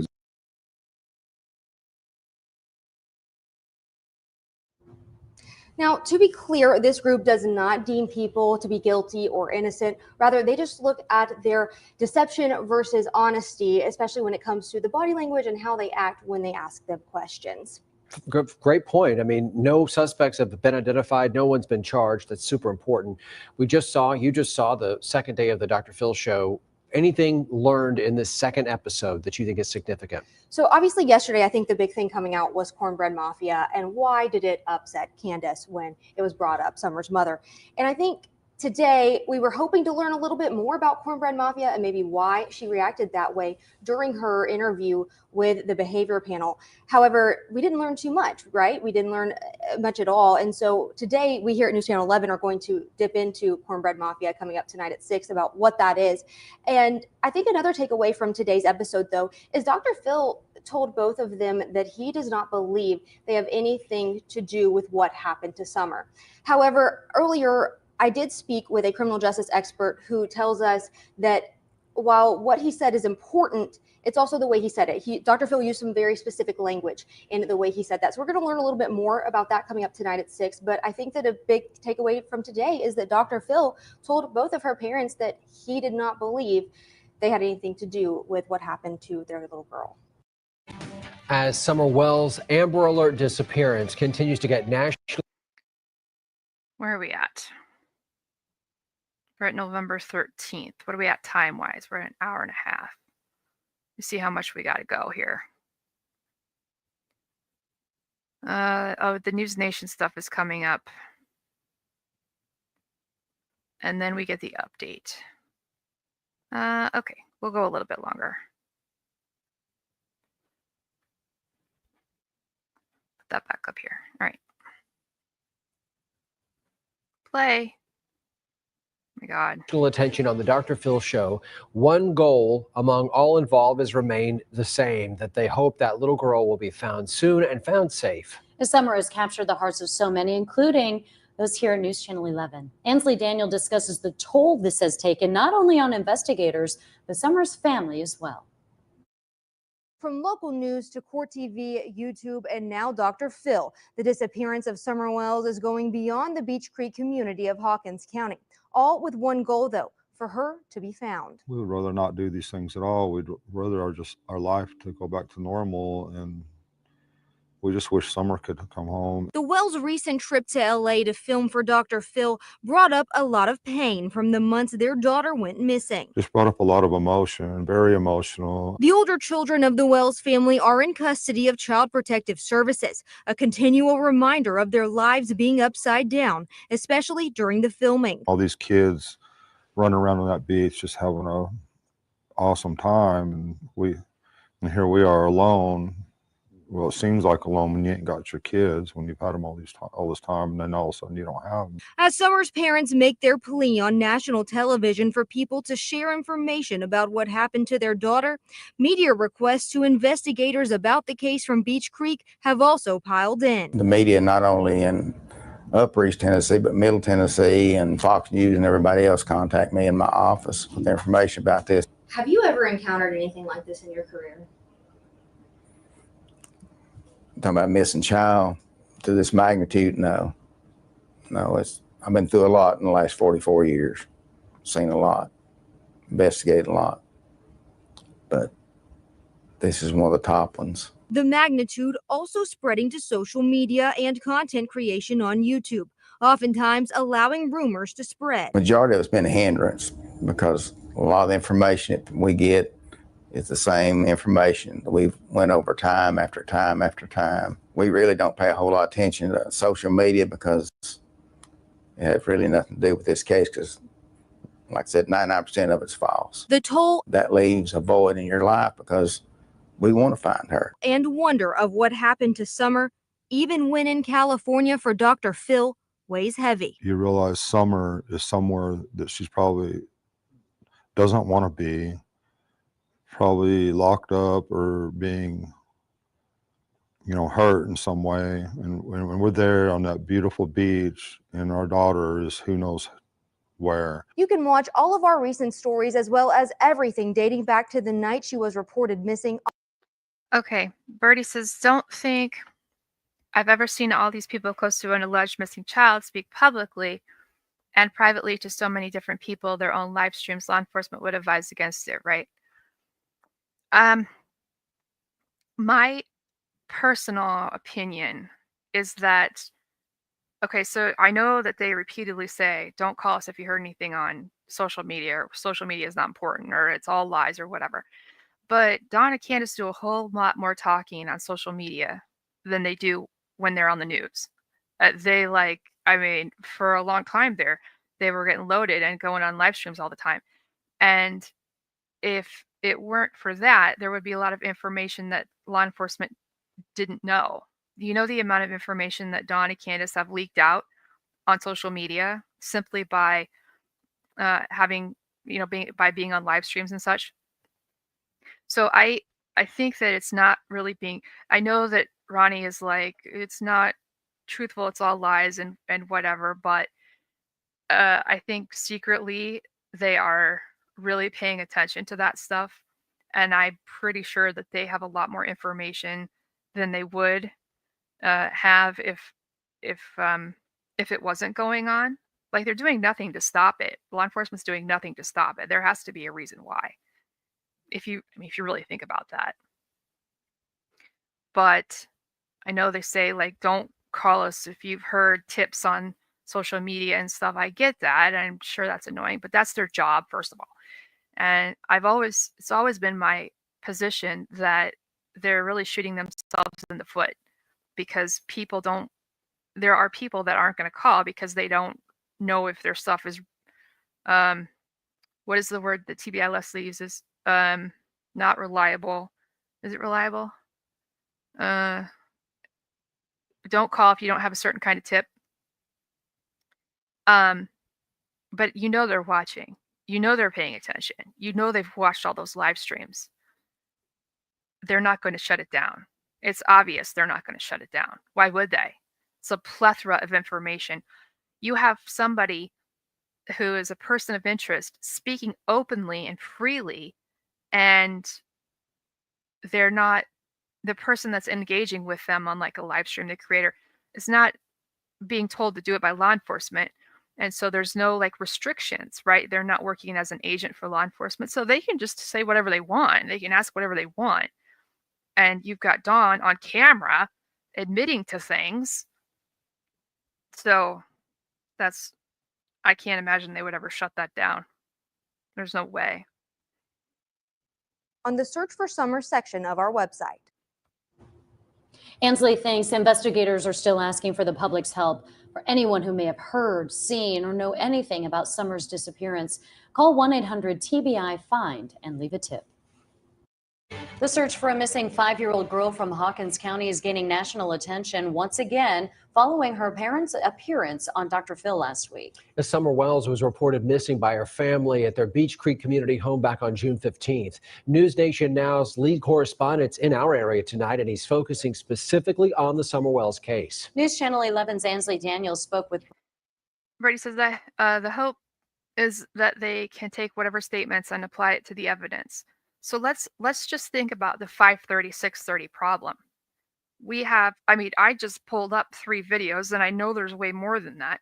3 separate incidents where Don is committing to 5:30, sort of, and like full on committal, and then but he repeatedly mentions 5:30 on multiple occasions across a span of time. And so if they go and they pull digital evidence, then they can actually fact check that. They don't have to actually talk to Don. They can go fact check that. And let's say he slips out with 5:30, which he did. Let's say something relevant did happen at 5:30, and there's digital evidence to support something happened at 5:30.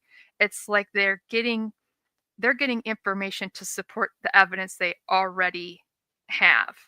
And they're getting information from Don that Don didn't or isn't willing to tell them. So because none of the, as far as I know, the creators that they've talked to have never been an agent of the government. And so it's just freely talking. What were we watching? Was I watching that with you guys about being able to, the person was talking about robbing a bank, and it was like some law enforcement person. Wasn't that yesterday? They were saying if somebody came and robbed a bank and then came into the police station with a bag of money and said, I robbed a bank, that wouldn't be enough, that you would have to go and get further evidence to prove that. Was I watching that with you guys? I can't remember. So if something happened at 5:30, say, and they have digital evidence, now all of a sudden they've got Don admitting to something. So they've sort of got a confirmation piece of evidence. Do you know what I mean? Right. So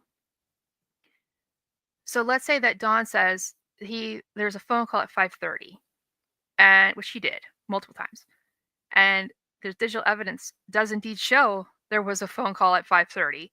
Then when law enforcement speaks to Don and Candace and they don't mention 5:30 to law enforcement, then it can be like a red flag and be like, actually over here you said you did. So even if they didn't use it in court, it could still be used to talk about, they could still pull up videos from YouTube to interrogate them with. I mean, how are you going to double back on something that you said out loud on camera? And combine that with some sort of actual proof, digital record proof or something. There's no way to backtrack that. They can't unring that bell. If that makes sense. Brian Enton today. She joins us now live. Ansley? Josh and Sarah, it's been 5 months to the day since that Amber Alert went active for Summer Wells out of Hawkins County. Tonight, as people pray for her to be found here in Kingsport, News Nation's national correspondent Brian Enton is in our area giving her story the national spotlight once again. It's interesting to be coming into a case 5 months in and hear investigators say that we're basically at the same place that we started. News Nation is giving missing Hawkins County 5-year-old Summer Wells' story a national spotlight yet again. We obviously wanted to talk to Candace, and he said that she was just too emotional at this point. It seems like Don is really concerned about the public's perception of Candace coming off of the Dr. Phil interview. This time on the ground in the Beech Creek community. Yeah, Twister said, Don said that they took everything from 3 or 3:30. Yeah, he said, here, I'll just pull this in. He said to Chris McDonough, that I thought it was 5:30, but the strange thing of it is when we went to Hawkins County to do our lie detectors and everything like that, they took all our phones, and then magically all our phone records from 3:30 on that day have been deleted. But the thing about it is, it's not like law enforcement needs to delete it. I still don't know that that is true. I don't. When I talked to a couple of my attorney friends, they were like, I don't think that they can do that. But it's not like law enforcement couldn't get that data elsewhere. If they were pulling the call logs or something, it's not like they couldn't like do a request with the phone company and get that stuff. It's not like the only place that they have that data is on a cell phone. I think it's interesting if that really is true that they deleted it. I don't know that they did. I'm not really sure about that. I can't imagine that that would happen. I can't believe that. In the first on-camera interview with Dawn Wells after that Dr. Phil appearance. But then he did say something interesting about her friend. But I tried to drill in on that a little bit. Well, what do you mean? What friends are you talking about? What kind of friends did Candace have? What do you mean? And he sort of shut it down pretty quickly. Anton also sat down with Hawkins County Sheriff Ronnie Lawson. I asked him, do you believe that Dawn and Candace are involved? And he said, we're not ruling anyone out at this point. He comes here after being on the ground covering the Gabby Petito case. I'm seeing a fascination with the case. I think people are digging for clues on their own, behind their computer screens at home. But the most interesting and different thing with this case that I don't think I've ever seen before is the way the family has been interacting with these social media sleuths and YouTubers. Like all involved, Anton says getting Summer's story and face out there is the most important headline. But I think at the end of the day, people just need to look at the picture, remember the picture of Summer, look at the video, look at her mannerisms, because she could be anywhere. Okay, so I was just looking back at my notes from when I actually had looked into that deletion of stuff. And the attorneys that I talked to, just as I'm not giving you legal advice, okay? This is just two people having a conversation that happen to know about the law. See, if you go and you take somebody's phone to copy it over, what's that thing called? A UFED? Isn't that what that's called? You can't do anything to the phone, because if you do, then that would be considered tampering with evidence. Law enforcement can't go and change something. They have to leave it alone. They can take the data, but if they alter the phone, they've tampered with a piece of evidence. However, sometimes what will happen with those the little thing that you plug in, I swear they're called UFEDs, that you plug in, it might cause your phone to lock up because it's confused on what's going on, like as a safety feature. It might force your phone to do a factory reset, simply just because your phone doesn't know what's going on, and it might freeze up or get stuck, or there might be like a glitch in the software, something like that. But there's still like the backing up that could be done. If you really are interested in your call log, you can go and request it from your service provider. If you're looking at Facebook, you can't delete, like if you can delete the app, right? But once you sign back in, all your stuff is still there. It's held within your account on Facebook, not on your phone per se. So if he's saying that they deleted everything on their phone, it might just be a glitch that happened when they copied the data. But see, they would have been told about that. They would have been explained. So see, if there was, let's just pretend that it was deleted from a certain point on, and law enforcement returns it back and says, this is what happened, there was a glitch. I'm sure they were advised ahead of time that that was a possibility, first of all. And they return the phones, they're like, yep, this is actually what happened. Sorry about that. But Don wants to like lay shade on law enforcement. So he tells us part of the story. And we're talking about lies. So he's telling us something. It could be true. It could be true that the phones lost all their data for a certain time frame. That could be true. But he is leaving out information. He's leaving out the whole truth. It was called a half truth or a misleading truth. It's technically true, but framed to mislead. So if his attempt is to lay shade on law enforcement, then he's going to leave out the part where he knew that that could happen, and it did happen, and it was an accidental thing. So the attorneys that I spoke with, if that's right, Sarah says if we assume it's true, right? If we assume that's true, that would be tampering with evidence. I highly doubt the TBI is going to do that and jeopardize everything. I would tend to believe that if it was true, that it was one of these glitches that happened and they were made aware of it. It's just they don't want to tell us that, because then that would explain something that they want to make into some shady business. I think, isn't it called a UFED? Isn't that what that's called? UFEDs, I swear. Yeah, UFED. This thing. UFED. But it's not like he can't get that data back. If he's communicating on Facebook Messenger, you just download the app again, put it back on your phone, all your stuff is still there. Everything is still there. If it's a call log, like if you're using your phone to make a phone call, just call your service provider. And they can print you out a call log if you really want to know that. It's almost as if he's trying to make an excuse why he doesn't know the timeline. Let me think about that for a minute. So maybe, what if, so we talked at the very beginning today about Don using the 911 call as an anchor in his timeline.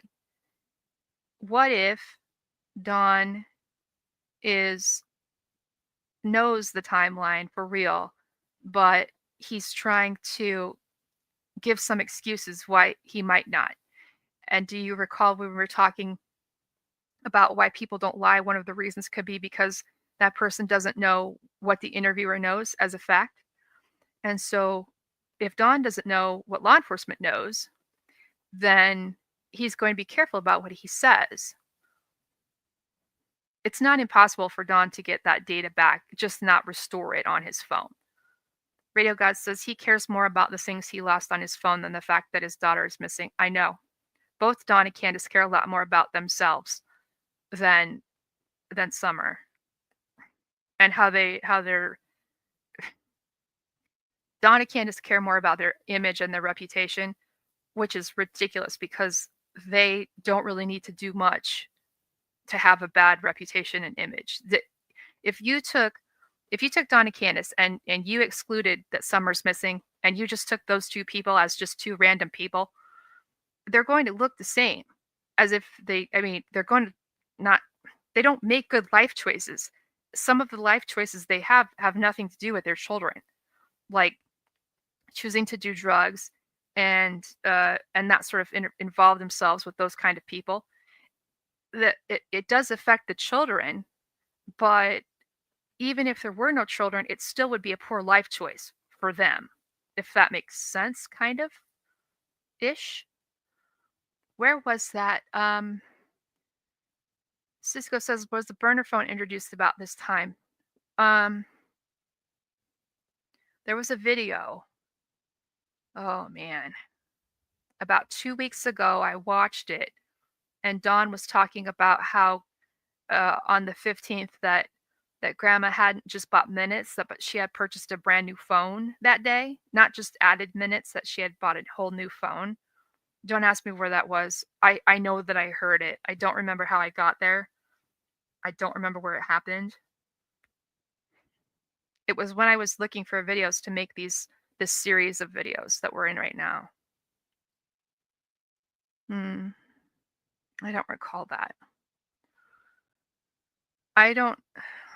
If you have a prepaid phone, okay, if there's anybody in here that's willing to answer this question, has anybody ever had a burner phone? I've never had one. I've never used one.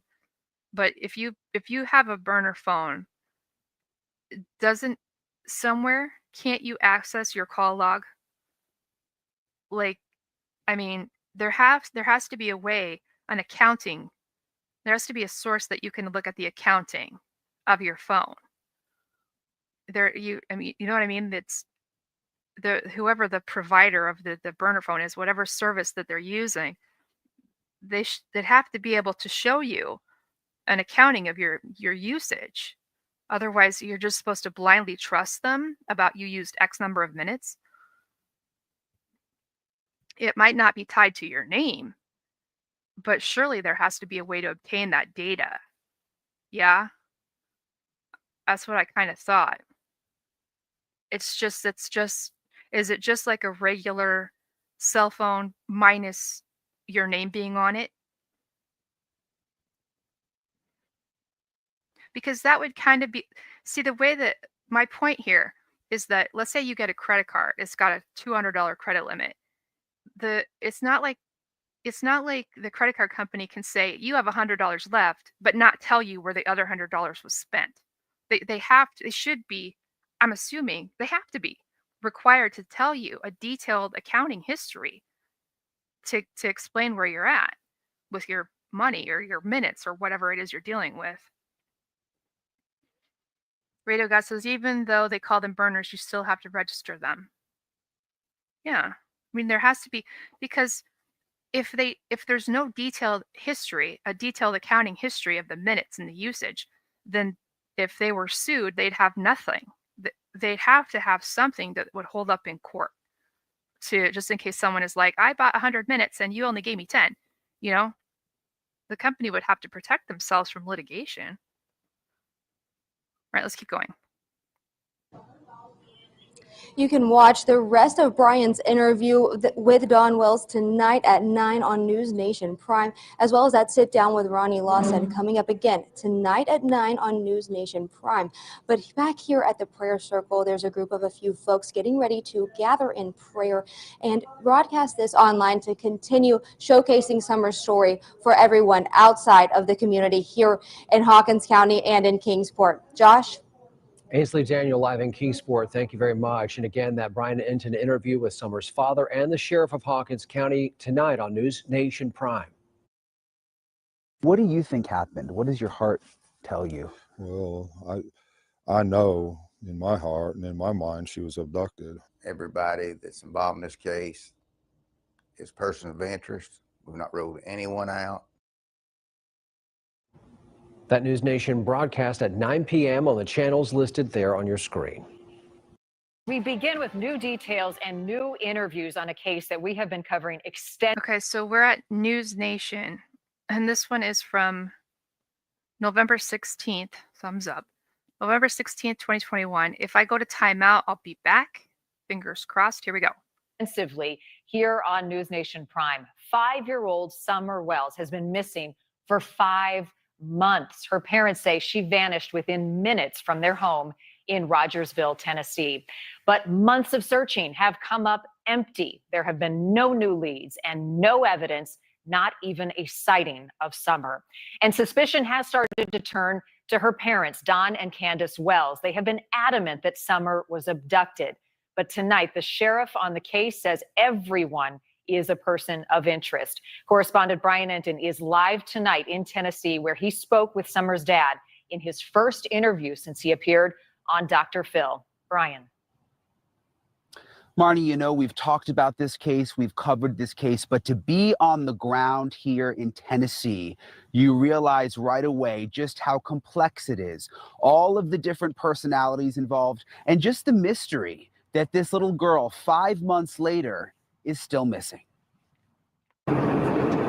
Flying into Tennessee, we weren't sure what to expect. Summer Wells has been missing for 5 months. No new leads and basically no new information since the 5-year-old vanished from her Northeast Tennessee home.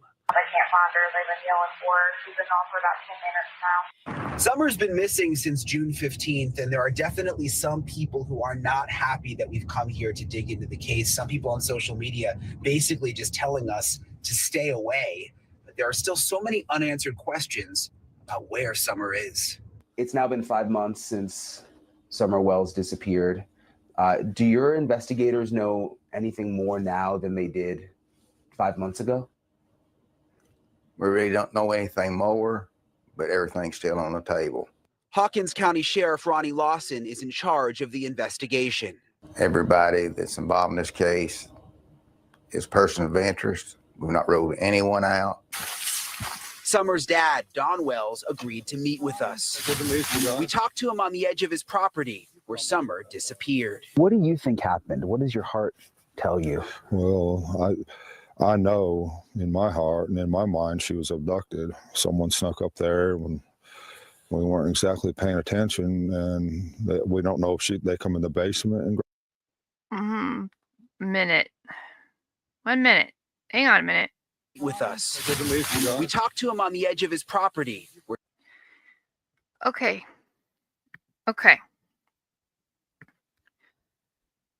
I'm going to go somewhere with this, but I'm not really sure that it's important yet. But I'm like making a little notation. He says that we did this. We did it. We weren't paying attention. We were not. Summer disappeared. What do you think happened? What does your heart tell you? Well, I know in my heart and in my mind she was abducted. Someone snuck up there when we weren't exactly paying attention. Someone snuck up there when we weren't exactly paying attention. Okay, first of all, you're supposed to pay attention. That's what the state of Tennessee said that you have to, that you're required to pay attention. But how are we not paying attention when we are not there? Candace was there. He's supposed to be at work. When we weren't paying that whole sentence is a problem for me. We weren't paying attention. Obviously, you weren't paying attention, but you're not supposed to be there, Dawn. You're supposed to be in a whole nother city, town. Abducted. Someone snuck up there when we weren't exactly paying attention. When we weren't exactly paying attention. I'm going to write this down. News Nation. We. This is at we're gonna say it's at 2 minutes and 15 seconds. And we don't know if she. Okay, so we're gonna make a note of that. Okay, we're gonna make a little notation, and we'll wait till it's all done, and then maybe we can revisit and get a better answer. They come in the basement and grabbed her. My heart. And what does your heart tell you? Well, I know in my heart and in my mind she was abducted. Someone snuck up there when we weren't exactly paying attention, and we don't know if they come in the basement and grabbed her, or if she stepped outside the basement and was walking to her swing or something. You can see the Wells house up through the trees on the hill right here. Summer was home with her mom. Radio God says, I think it's a collective we, because he doesn't want to point blame at Candace. I could see that. I do that though. Like I use the word we if I'm talking about something that's accusatory. Like, why are we doing this? Why didn't we pay attention to Summer? As if I'm part of that. And it's like an unconscious thing. That's just how I talk. And it's a way to sort of soften it and not be so direct accusatory. But I could see what you're saying. Hi, Not Crazy. I'm so glad you're here. I'm gonna have to type that out and look at that. It caught me off guard because this is the first time that he's done this. It's the first time he said we. Just 1 minute here. Let me take this down for a second and get the link for this. Okay.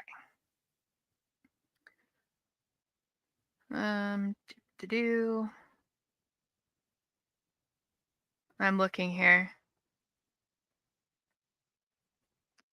Oh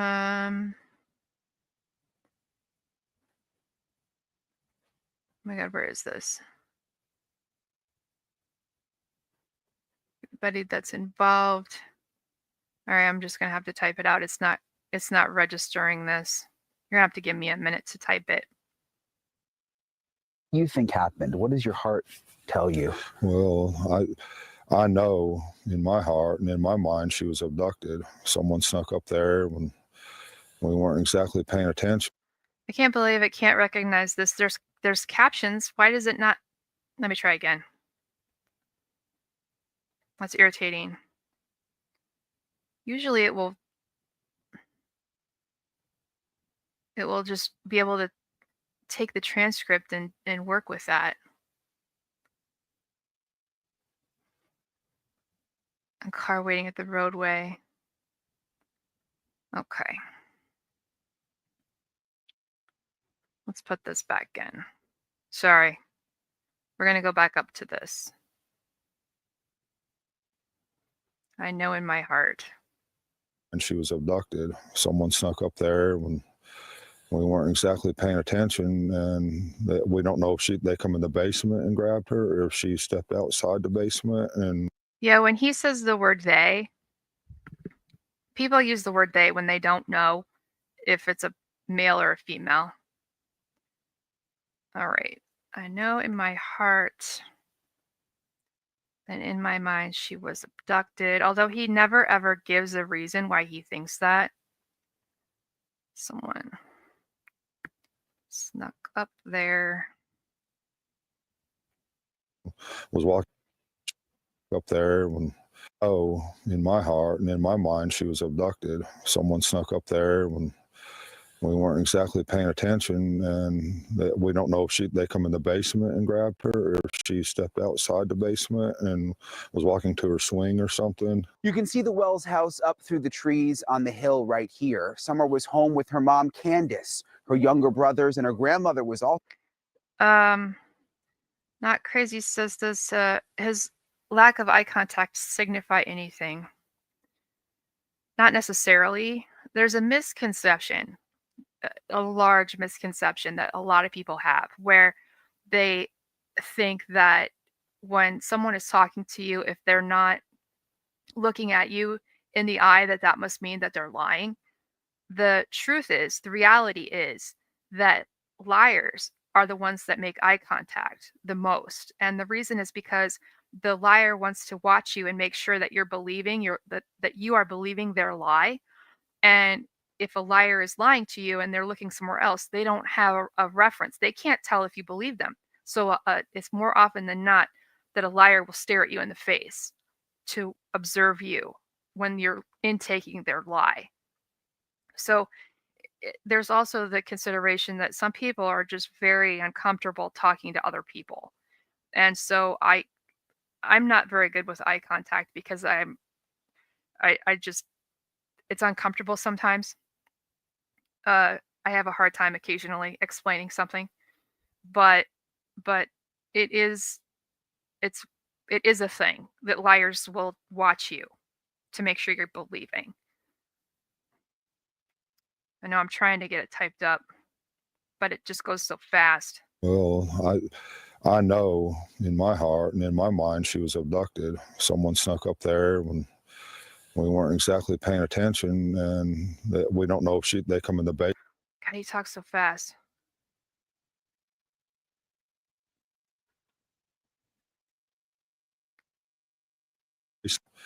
We weren't exactly paying attention, and we don't know if they come in the basement and grabbed her, or if she's I don't think that slip up means anything.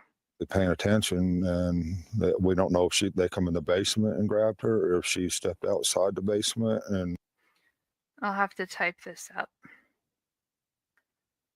at another time. Was walking to her swing or something. You can see the Wells house up through the trees on the hill right here. Summer was home with her mom, Candace. Her younger brothers and her grandmother was also on the property. And what the family thinks happened is that someone took Summer, brought her down this steep embankment to possibly a car that was waiting in the roadway. And I said, boys, where's your sister at? Well, she just went downstairs, mom, to play. So I went over here like this.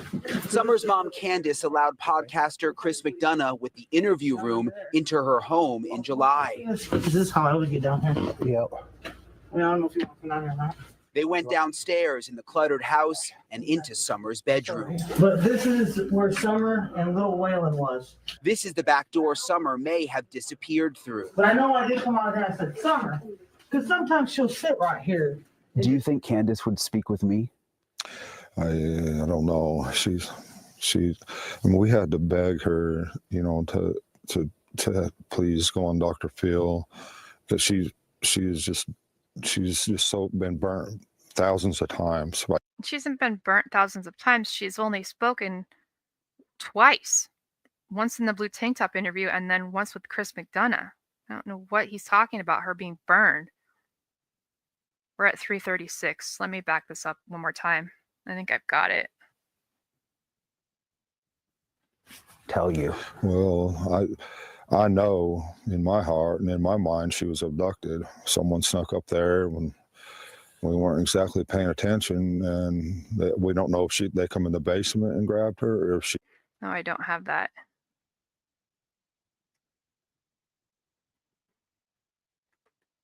We don't know if they. I have it incorrect. Exactly paying attention, and we don't know if they come in the basement and grabbed her, or if she stepped outside the basement and was walking to her swing or something. Okay. You can see the Wells house up through the trees on the hill right here. Summer was home with her mom, Candace. Her younger brothers and her grandmother was also on the property. And what the family thinks happened is that someone took Summer, brought her down this steep embankment to possibly a car that was waiting in the roadway. And I said, boys, where's your sister at? Well, she just went downstairs, mom, to play. So I went over here like this. Summer's mom, Candace, allowed podcaster Chris McDonough with the interview room into her home in July. Okay. Here's the statement analysis breakdown of that. Just a minute.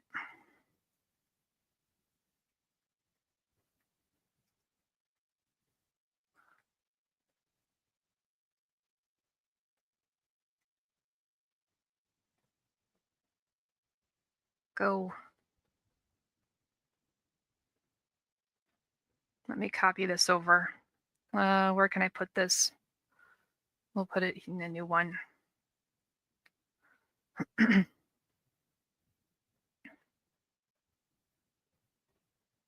Okay, we'll go here. Can you guys see that okay? All right, I'll read what it says here. There's a number of things. Statement analysis breakdown. The first part, I know in my heart and in my mind, this is an emotional declaration framed as certainty, but it's not evidence-based. Innocent people might say this in grief, but it can also be a shield for someone without real proof. It's the verbal equivalent of saying, I can't prove it, but I need it to be true. This phrasing gives Don psychological cover. If he's wrong, he can say, well, I said I believed it in my heart. It's not a factual claim, it's an emotional anchor. The next portion, someone snuck up there. Let's change this here. Someone snuck up there. This uses a passive voice, we don't know who, and vague language like someone. It paints a picture of this stealthy, shadowy figure. This is a classic externalization strategy, placing the blame on an unnamed, faceless other. Also notice no pronoun usage. I saw or we saw. It's just vague, speculative imagery. Right here. Right here. There's nothing there. There's no pronoun. I saw someone snuck up there, whatever. Okay. Then it goes on. When we weren't exactly paying attention. Let's go here. This portion here. This is both vague and qualifying. Exactly softens the admission, and it avoids saying we weren't paying attention, full stop. We weren't exactly paying attention. This is a partial admission of neglect, again, possibly to prepare for criticism, but it still lacks ownership. He's basically saying, we were sort of kind of distracted, but we're not negligent, so don't get mad. We weren't exactly paying attention.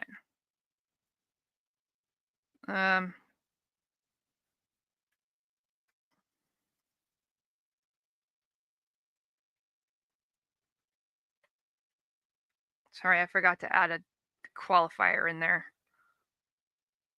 So it would analyze the we.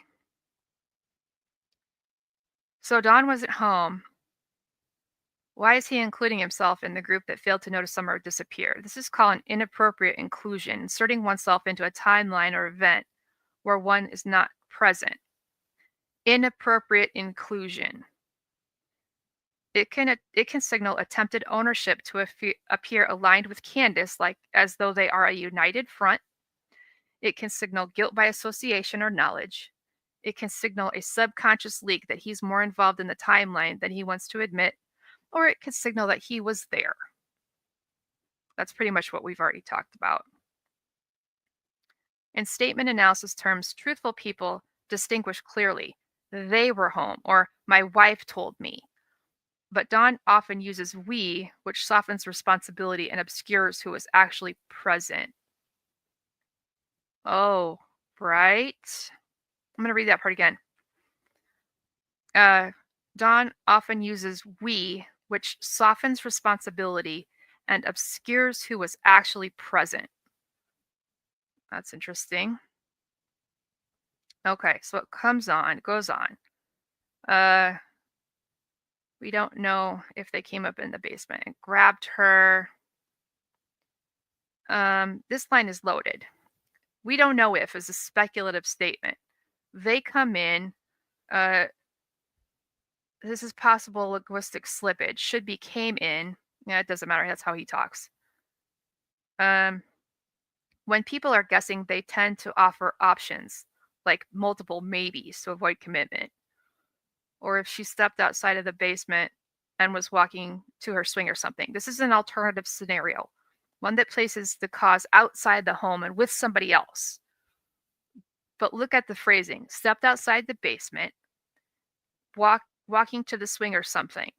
Spatially distancing the moment of disappearance and ends with vagueness. Or something. The use of or something signals discomfort. It blurs the scene like static in a memory. By saying she stepped outside the basement and was walking to her swing or something.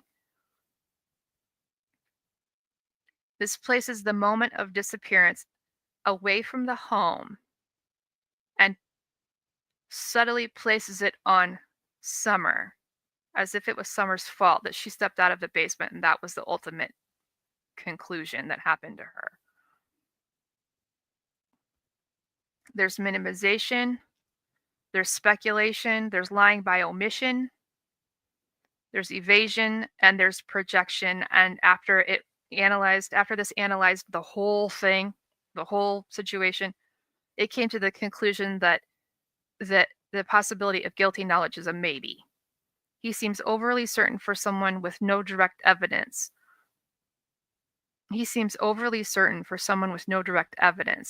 This could be that he's possibly rehearsed this or is compensating for something. Hi, Janice.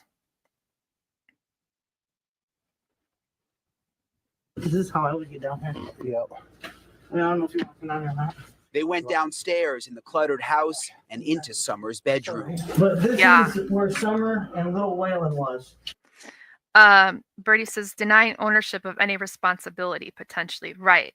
It's like, you know how he always sort of low-key blames the boys? They left her outside. Like it's like every time Don and Candace talk, they about Summer, they're always saying that they left Summer in the I would say custody, but under the eye of the boys, like under the supervision of the boys. Like Don and Candace are always like, Summer was this and this under the supervision of the boys, and then by extension, the boys become the guilty people for neglecting. When in reality, it's Don and Candace that did the actual neglect by leaving Summer under the supervision of children that are too young to supervise a 5-year-old. And according to the state of Tennessee, you're not supposed to leave a child under 10 unsupervised anywhere, ever. And that includes like outside by themselves. This Tennessee court website says that explicitly. Anna with the interview room into her home in July. Is this how I would get down here? Yeah. I mean, I don't know if you want to come down here or not. They went downstairs in the cluttered house and into Summer's bedroom. But this is where Summer and little Waylon was. This is the back door Summer. I want to go and find that video again. I don't know if you want to come down here or not. They went downstairs in the cluttered house and into Summer's bedroom. But this is where Summer and little Waylon was. This is the back door Summer may have disappeared through. But I know I did come out here and I said, Summer, because sometimes she'll sit right here. Do you think Candace would speak with me? I don't know. I mean, we had to beg her, you know, to please go on Dr. Phil, because she's just so been burnt thousands of times by people. So that's why she don't want to talk to nobody, and she didn't want to go on Dr. Phil. That's why she was getting upset, because of the way the YouTubers and other people have turned on her. They've just ruined her. Very sorry for the occasion. The Wells were on Dr. Phil last week, and at one point, Candace walked off. I'm being interrogated again, and I don't want to do this anymore. Yes, I am. We'll stop. I want you to feel comfortable. No, I want. Oh, no. So selfish. That's so selfish. A minute here.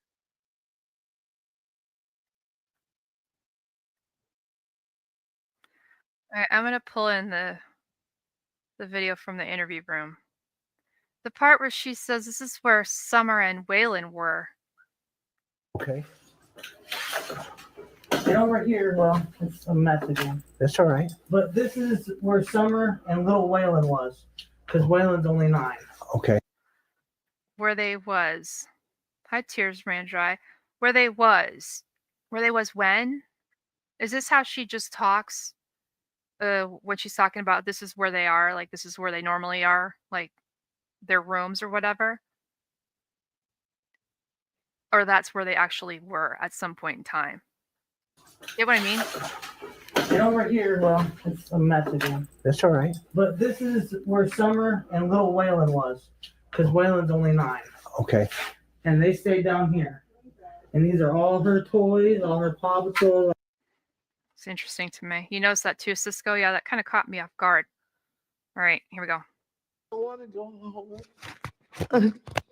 I'm down. Questions have come up about what Candace might know. Could she have gotten herself into a situation where it wasn't her fault, but No. you know what I mean? No. She's a good mother. She loves her children. She's not going to allow any situation like that. The biggest mistake she might have made is maybe choosing some wrong friends, which is, you know, it happens. But other than that, no way. She's not going to allow that to happen. I don't think that anybody would just like willingly allow their child to get abducted. I'm pretty sure that there isn't a single person on the planet that would be like, hey, that's all right, abduct my child. That's weird. Questions have come up about what Candace might know. Could she have gotten herself into a situation where it wasn't her fault, but No. you know what I mean? No. She's a good mother. She loves her children.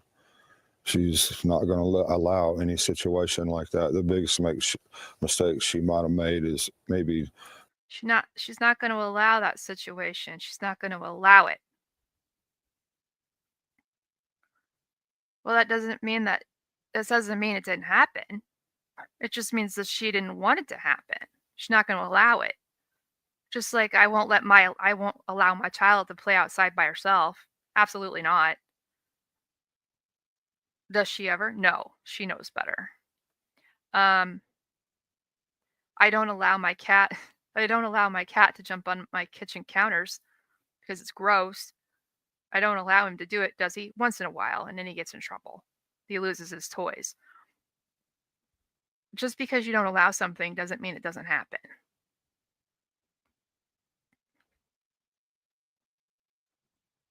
choosing some wrong friends, which is, Mm. you know, it happens. But other than that, no, Mhm. no way. Do you Right. Tears Run Dry says, as long as I was around. Same, right. In the blue tank top interview, she's like, that would never happen as long as I was around. I remember that. It's a weird phrasing. It's a weird thing. But okay, here's a thought. So Dawn's like, she would never allow that to happen. And Candace is like, that would never happen as long as I was around. But the thing is that she was not around. She was not there. She was somewhere else. Candace admits that she was not in the house. So if Candace is not around, then she's not around to make sure that it doesn't happen. Where am I going with that thought? Somebody help me. I'm going somewhere. I'm just not sure where. I don't know my destination. If she's not around, then how can she be there to prevent that? You know what I'm saying? I'm going to pull that up.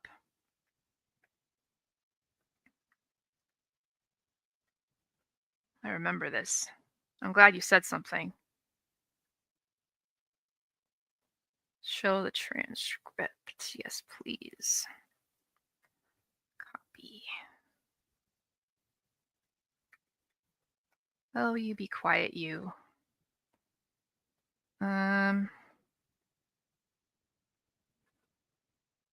Where is that? Doesn't it she say that something?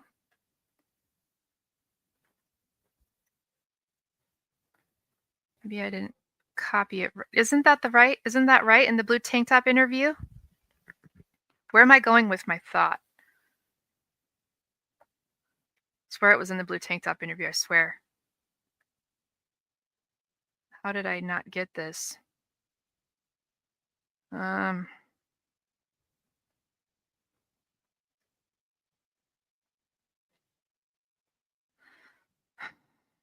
It's not finding it. When I'm searching the transcript, it can't find that. I don't remember the exact phrasing. Let me look again.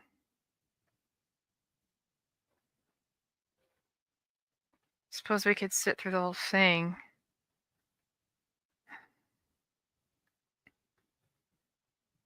Wasn't it the blue tank top interview? Let me look. I'm skimming.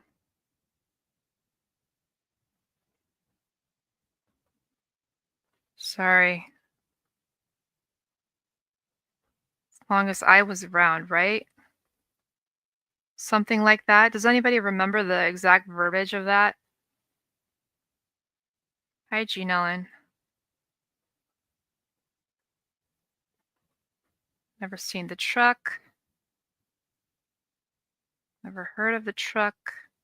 We've never gone without.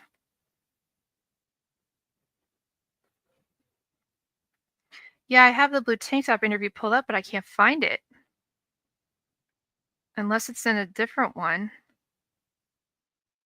Never happened. As long as I was around. Gosh, I remember it too, and now it's gonna bother me. I'm gonna have to look for it at a different time or something. No, swear to God, she said the word around.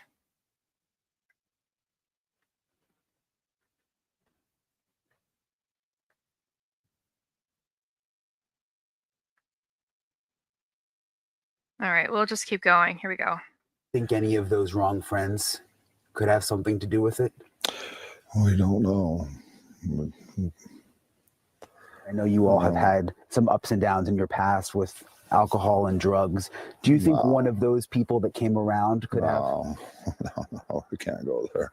Wells says he's limited in what he can say after social services. Whoa, hang on a minute. Other than that, no way. Do you think any of those wrong friends could have something to do with it? We don't know. I know you all have had some ups and downs in your past with alcohol and drugs. Do you think one of those people that came around Yeah, you have. could have? No, we can't go there. We can't go there. We can't go there. Janelle says it wouldn't happen if I was around. Is it wrong? Do I have the wrong one? I thought it was the blue tank top one.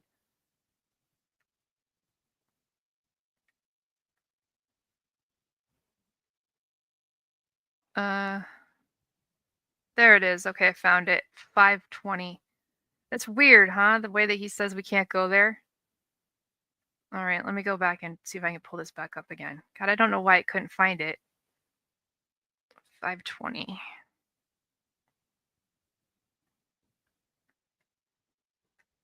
Okay. We've never went without.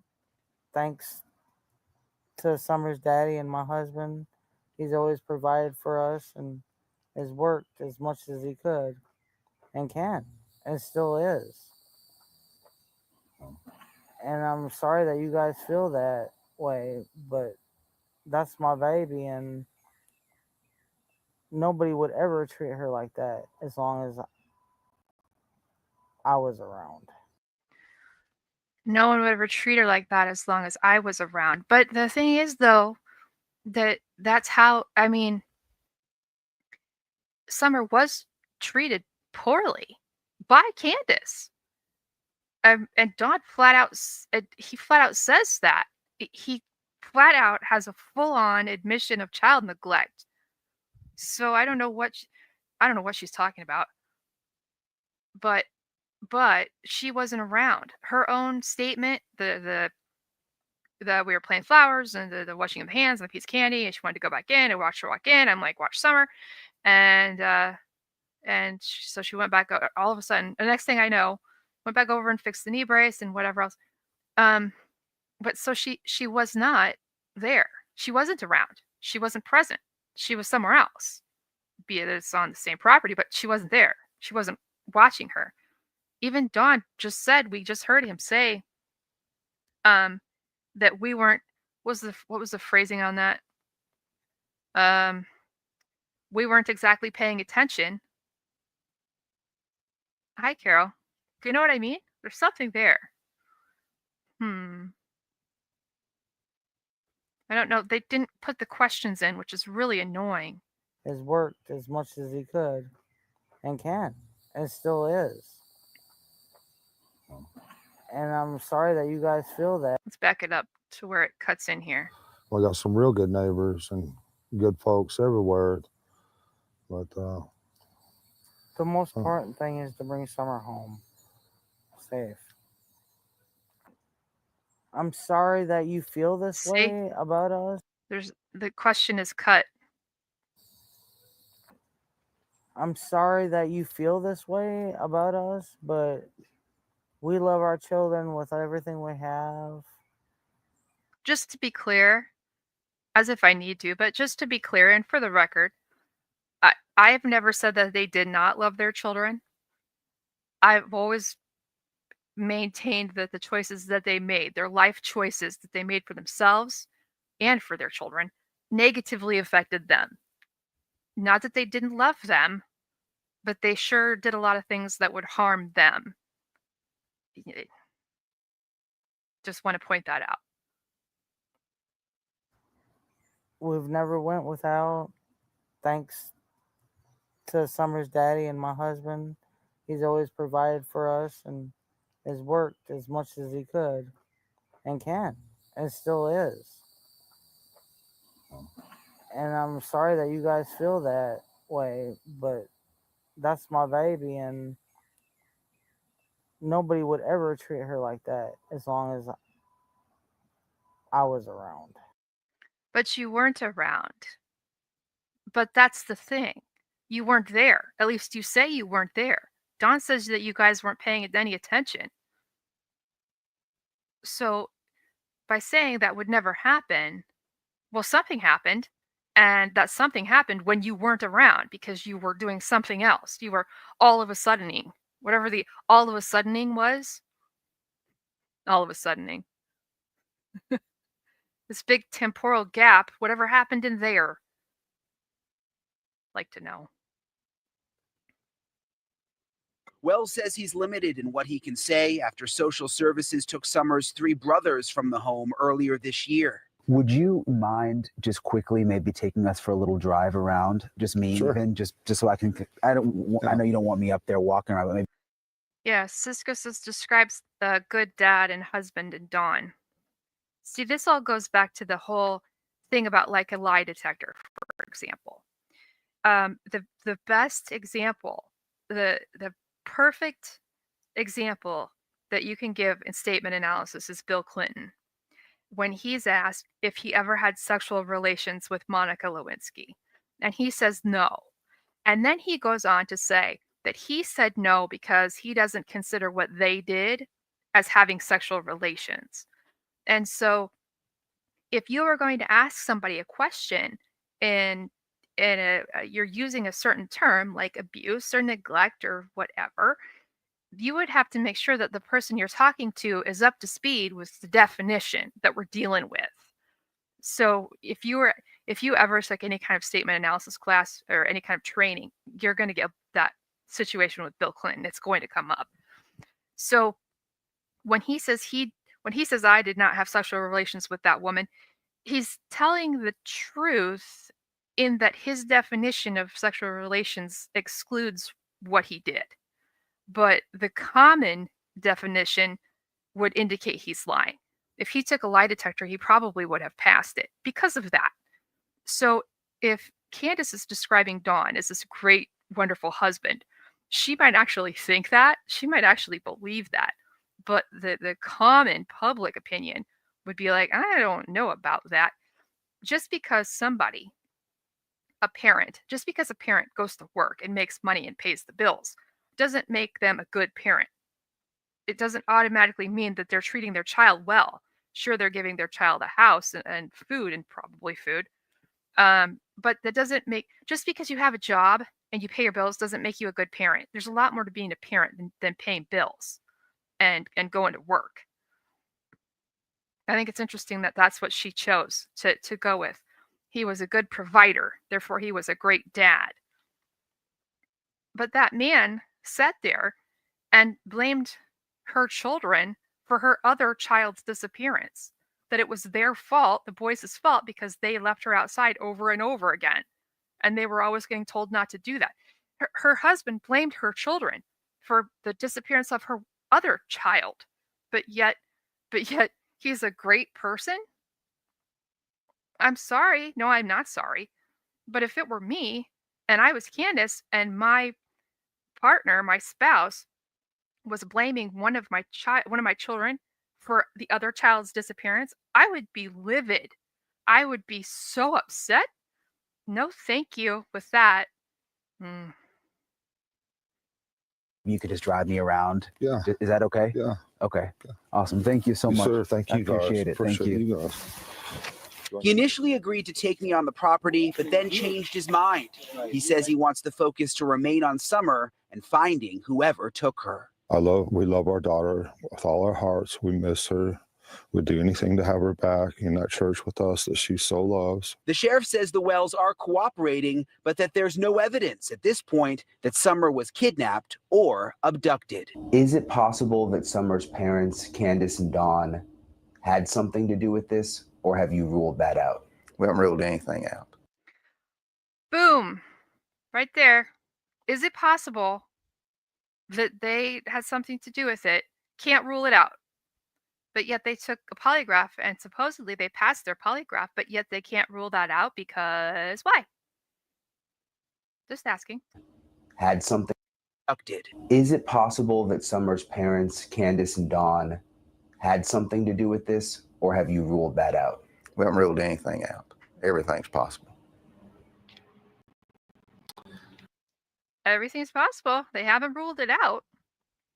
That says a whole lot. The fact that they have not ruled out the parents says a whole lot. Obviously, there's something wrong with the story telling that Dawn and Candace are doing. Obviously, there's a situation because how is it that they cannot rule them out?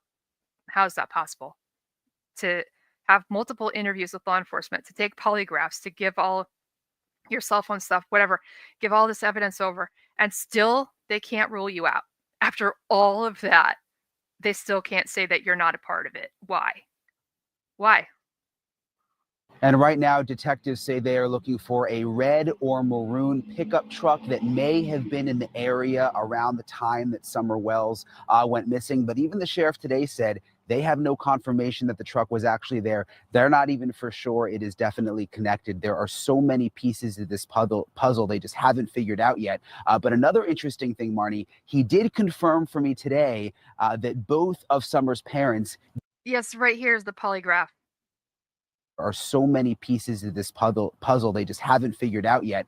But another interesting thing, Marnie, he did confirm for me today that both of Summer's parents did pass a polygraph test. See, it's weird. It's so weird. So they pass the polygraph, but it goes right back to what I was just saying about Bill Clinton. If you asked Dawn, did you ever neglect your children? And Dawn says, no, I never neglected my children. He'd probably pass because he doesn't think that he did. But by definition, by common sense, everyday people, we all know that they did neglect them. We know that. The state of Tennessee specifically says that you cannot leave a child under 10 alone outside. That's right there on the website, the state of Tennessee's website. So we know, by definition, we know. Dawn admitted flat out that they left her alone outside, more like multiple times. But if you ask Dawn, did you ever neglect her? He's going to say no, and he'll pass because he doesn't think he did. So when it comes to Dawn and Candace's polygraph test, I'm more interested in the questions that they asked than whether or not they passed it. I want to know the questions just to find out. I highly suspect that the questions were such that they were able to pass because of, like I said, Dawn's definition of neglect is different than like mainstream definition of neglect. That's my opinion on that one. Which is something I know a lot of people have wondered. Brian, the sheriff says everything is on the table. Everyone is a person of interest. They are not ruling anything out. So one theory out there is this thing called the cornbread mafia that we're seeing a lot on social media. What is it? What's the sheriff saying?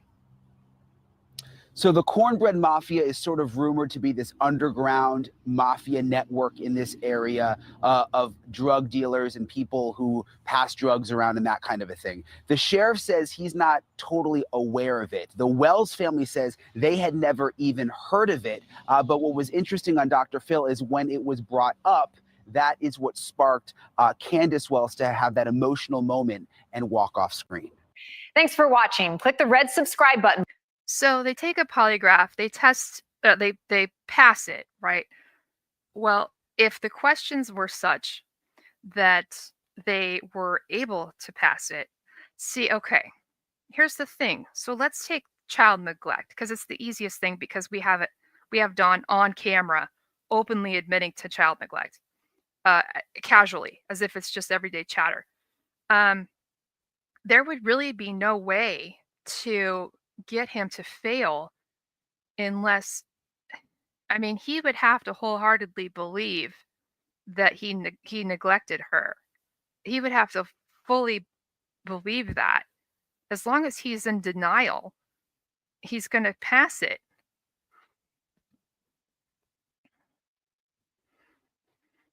I want to know the questions. I want to know. Let me see where we're at because we've been here for almost 3 hours. I want to stop at the 6-month mark.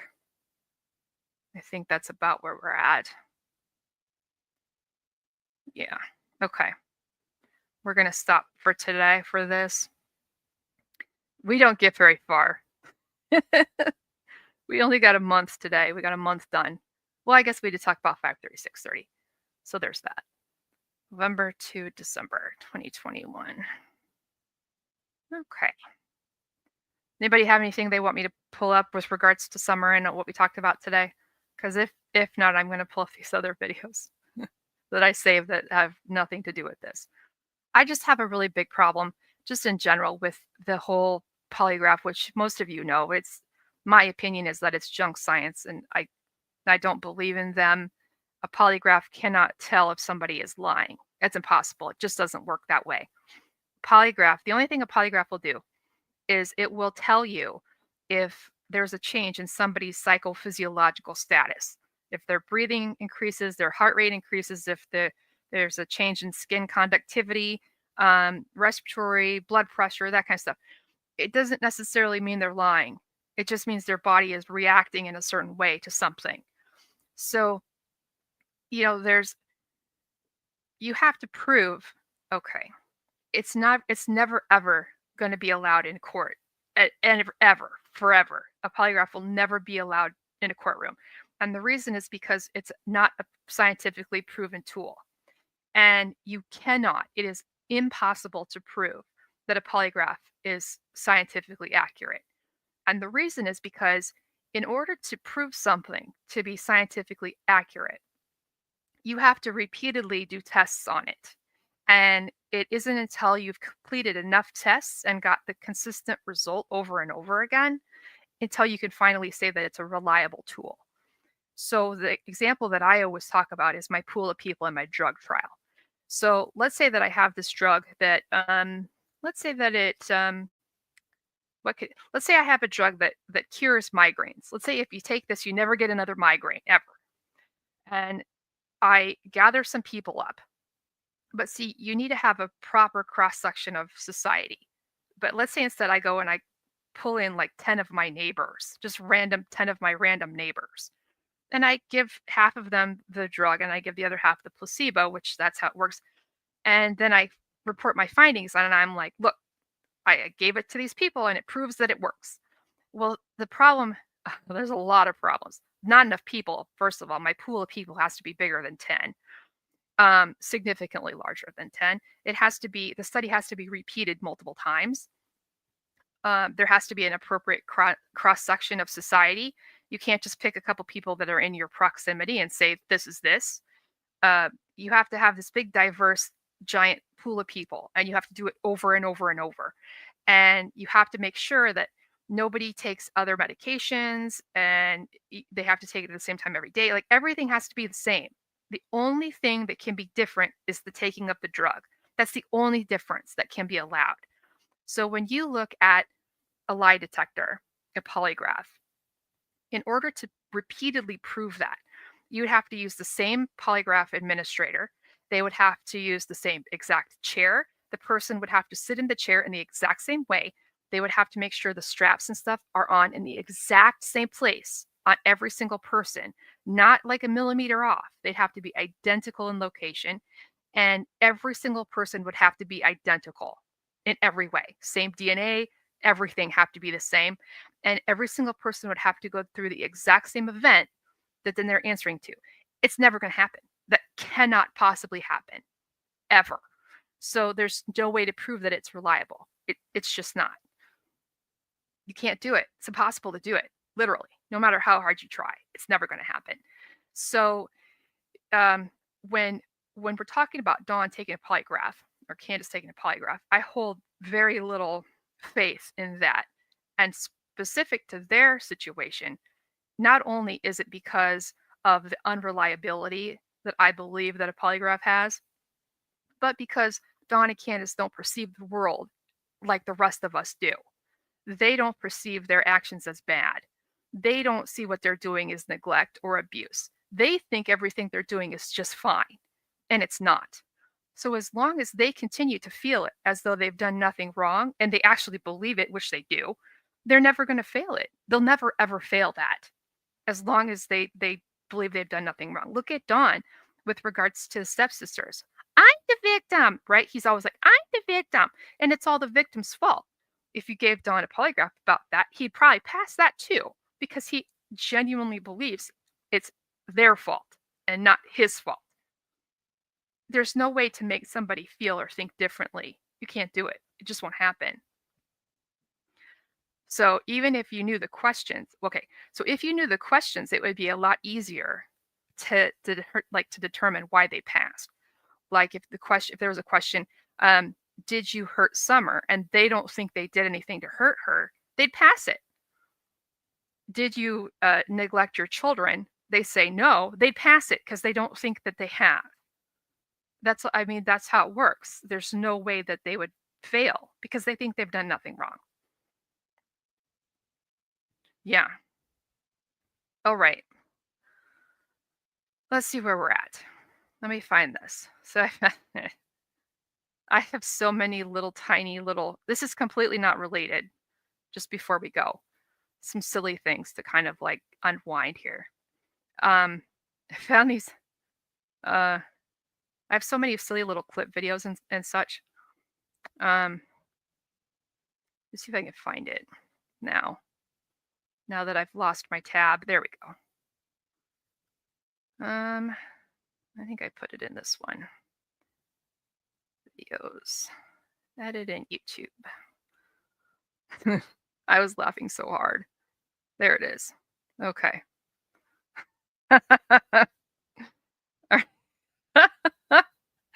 Okay. All right. Here we go. Here we go. Oh my God.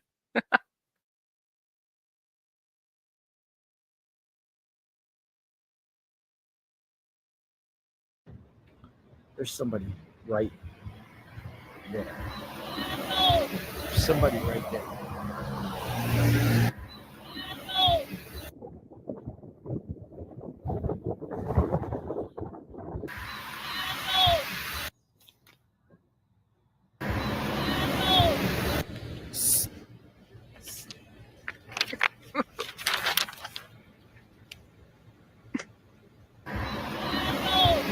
You said it, man.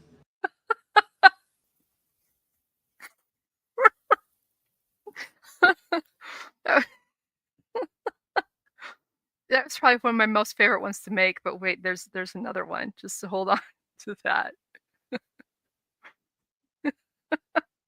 God. Oh, it's too much. It's just too much. There it is. There she is. Our favorite person. You're Oh, Justin. Oh, Justin. Oh, Daisy don't bring facts. Daisy don't do her research. No. Who was the person that was there from it all? Me. I covered these cases. It's mine. It's mine. No. It's mine. And oh, Justin. Oh, Daisy don't bring facts. Daisy don't do her research. It's mine. It's mine.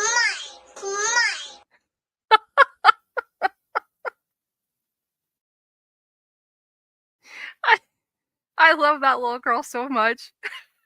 It's mine. It's mine. Okay. I was trying to find the one where I play Marco Polo. I don't know where I put that. Marco Polo with Jody Sue. Mine. Summer's the gold. I could probably find that one. That one's easier. There it is. We won't watch the whole thing though. It's bad language. Because that's why we're all out here, right? It's for Summer, to find Summer, to bring Summer home. She is the topic. Finding and bringing her home is the gold. Gold all in my chain. And you are the only two motherfuckers that don't have it. You are the only two pieces of shit that don't have that gold. Gold all in my ring. And you know you don't have that gold. Gold all in my watch. Because you already know exactly what happened to your daughter. Yeah. I can't with that. The zombies. You know, I still have the background photo that I made. If you guys remember, let me see where they are. YouTube changed. I'm sorry, StreamYard changed everything. You guys remember when I made the photo of the zombies at this one? The zombies at Ben Hill Road? I still have that. Hey, Mimi Jean. Don't think I can find it. I don't even know. Everything is in a playlist, but I don't remember the title of the playlist. And I have like a million playlists. Where go? There it is. Okay. Oh man. This has been a long time. Here we go.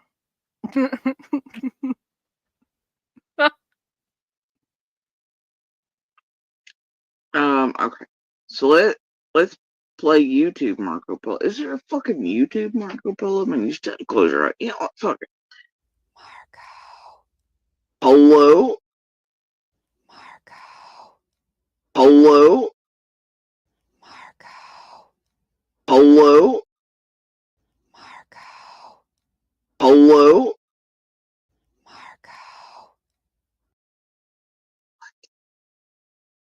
That's not how Marco Polo works. Like, you get in a pool, you have your eyes closed, somebody else is like, Marco, you're like, pull up, you know, until you find Echo look. What the fuck? Polo? Fuck? You can't make this shit up.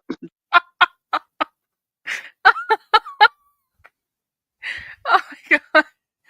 That was so funny to make. Oh man. Oh, right along with the oh dear. Doe a deer, that one. Oh man, that one was so good. I really have to fix that one. Okay, so anyway, I'm gonna get out of here. My voice is all done. All right, I love you guys. And I don't know if I'll be here tomorrow, maybe. I'm not sure. But we'll pick up and we'll pick up where we left off. And I promise we'll try to get scooching a little quicker. All right. I love you guys. I'll talk to you soon and avoid the drama. Okay?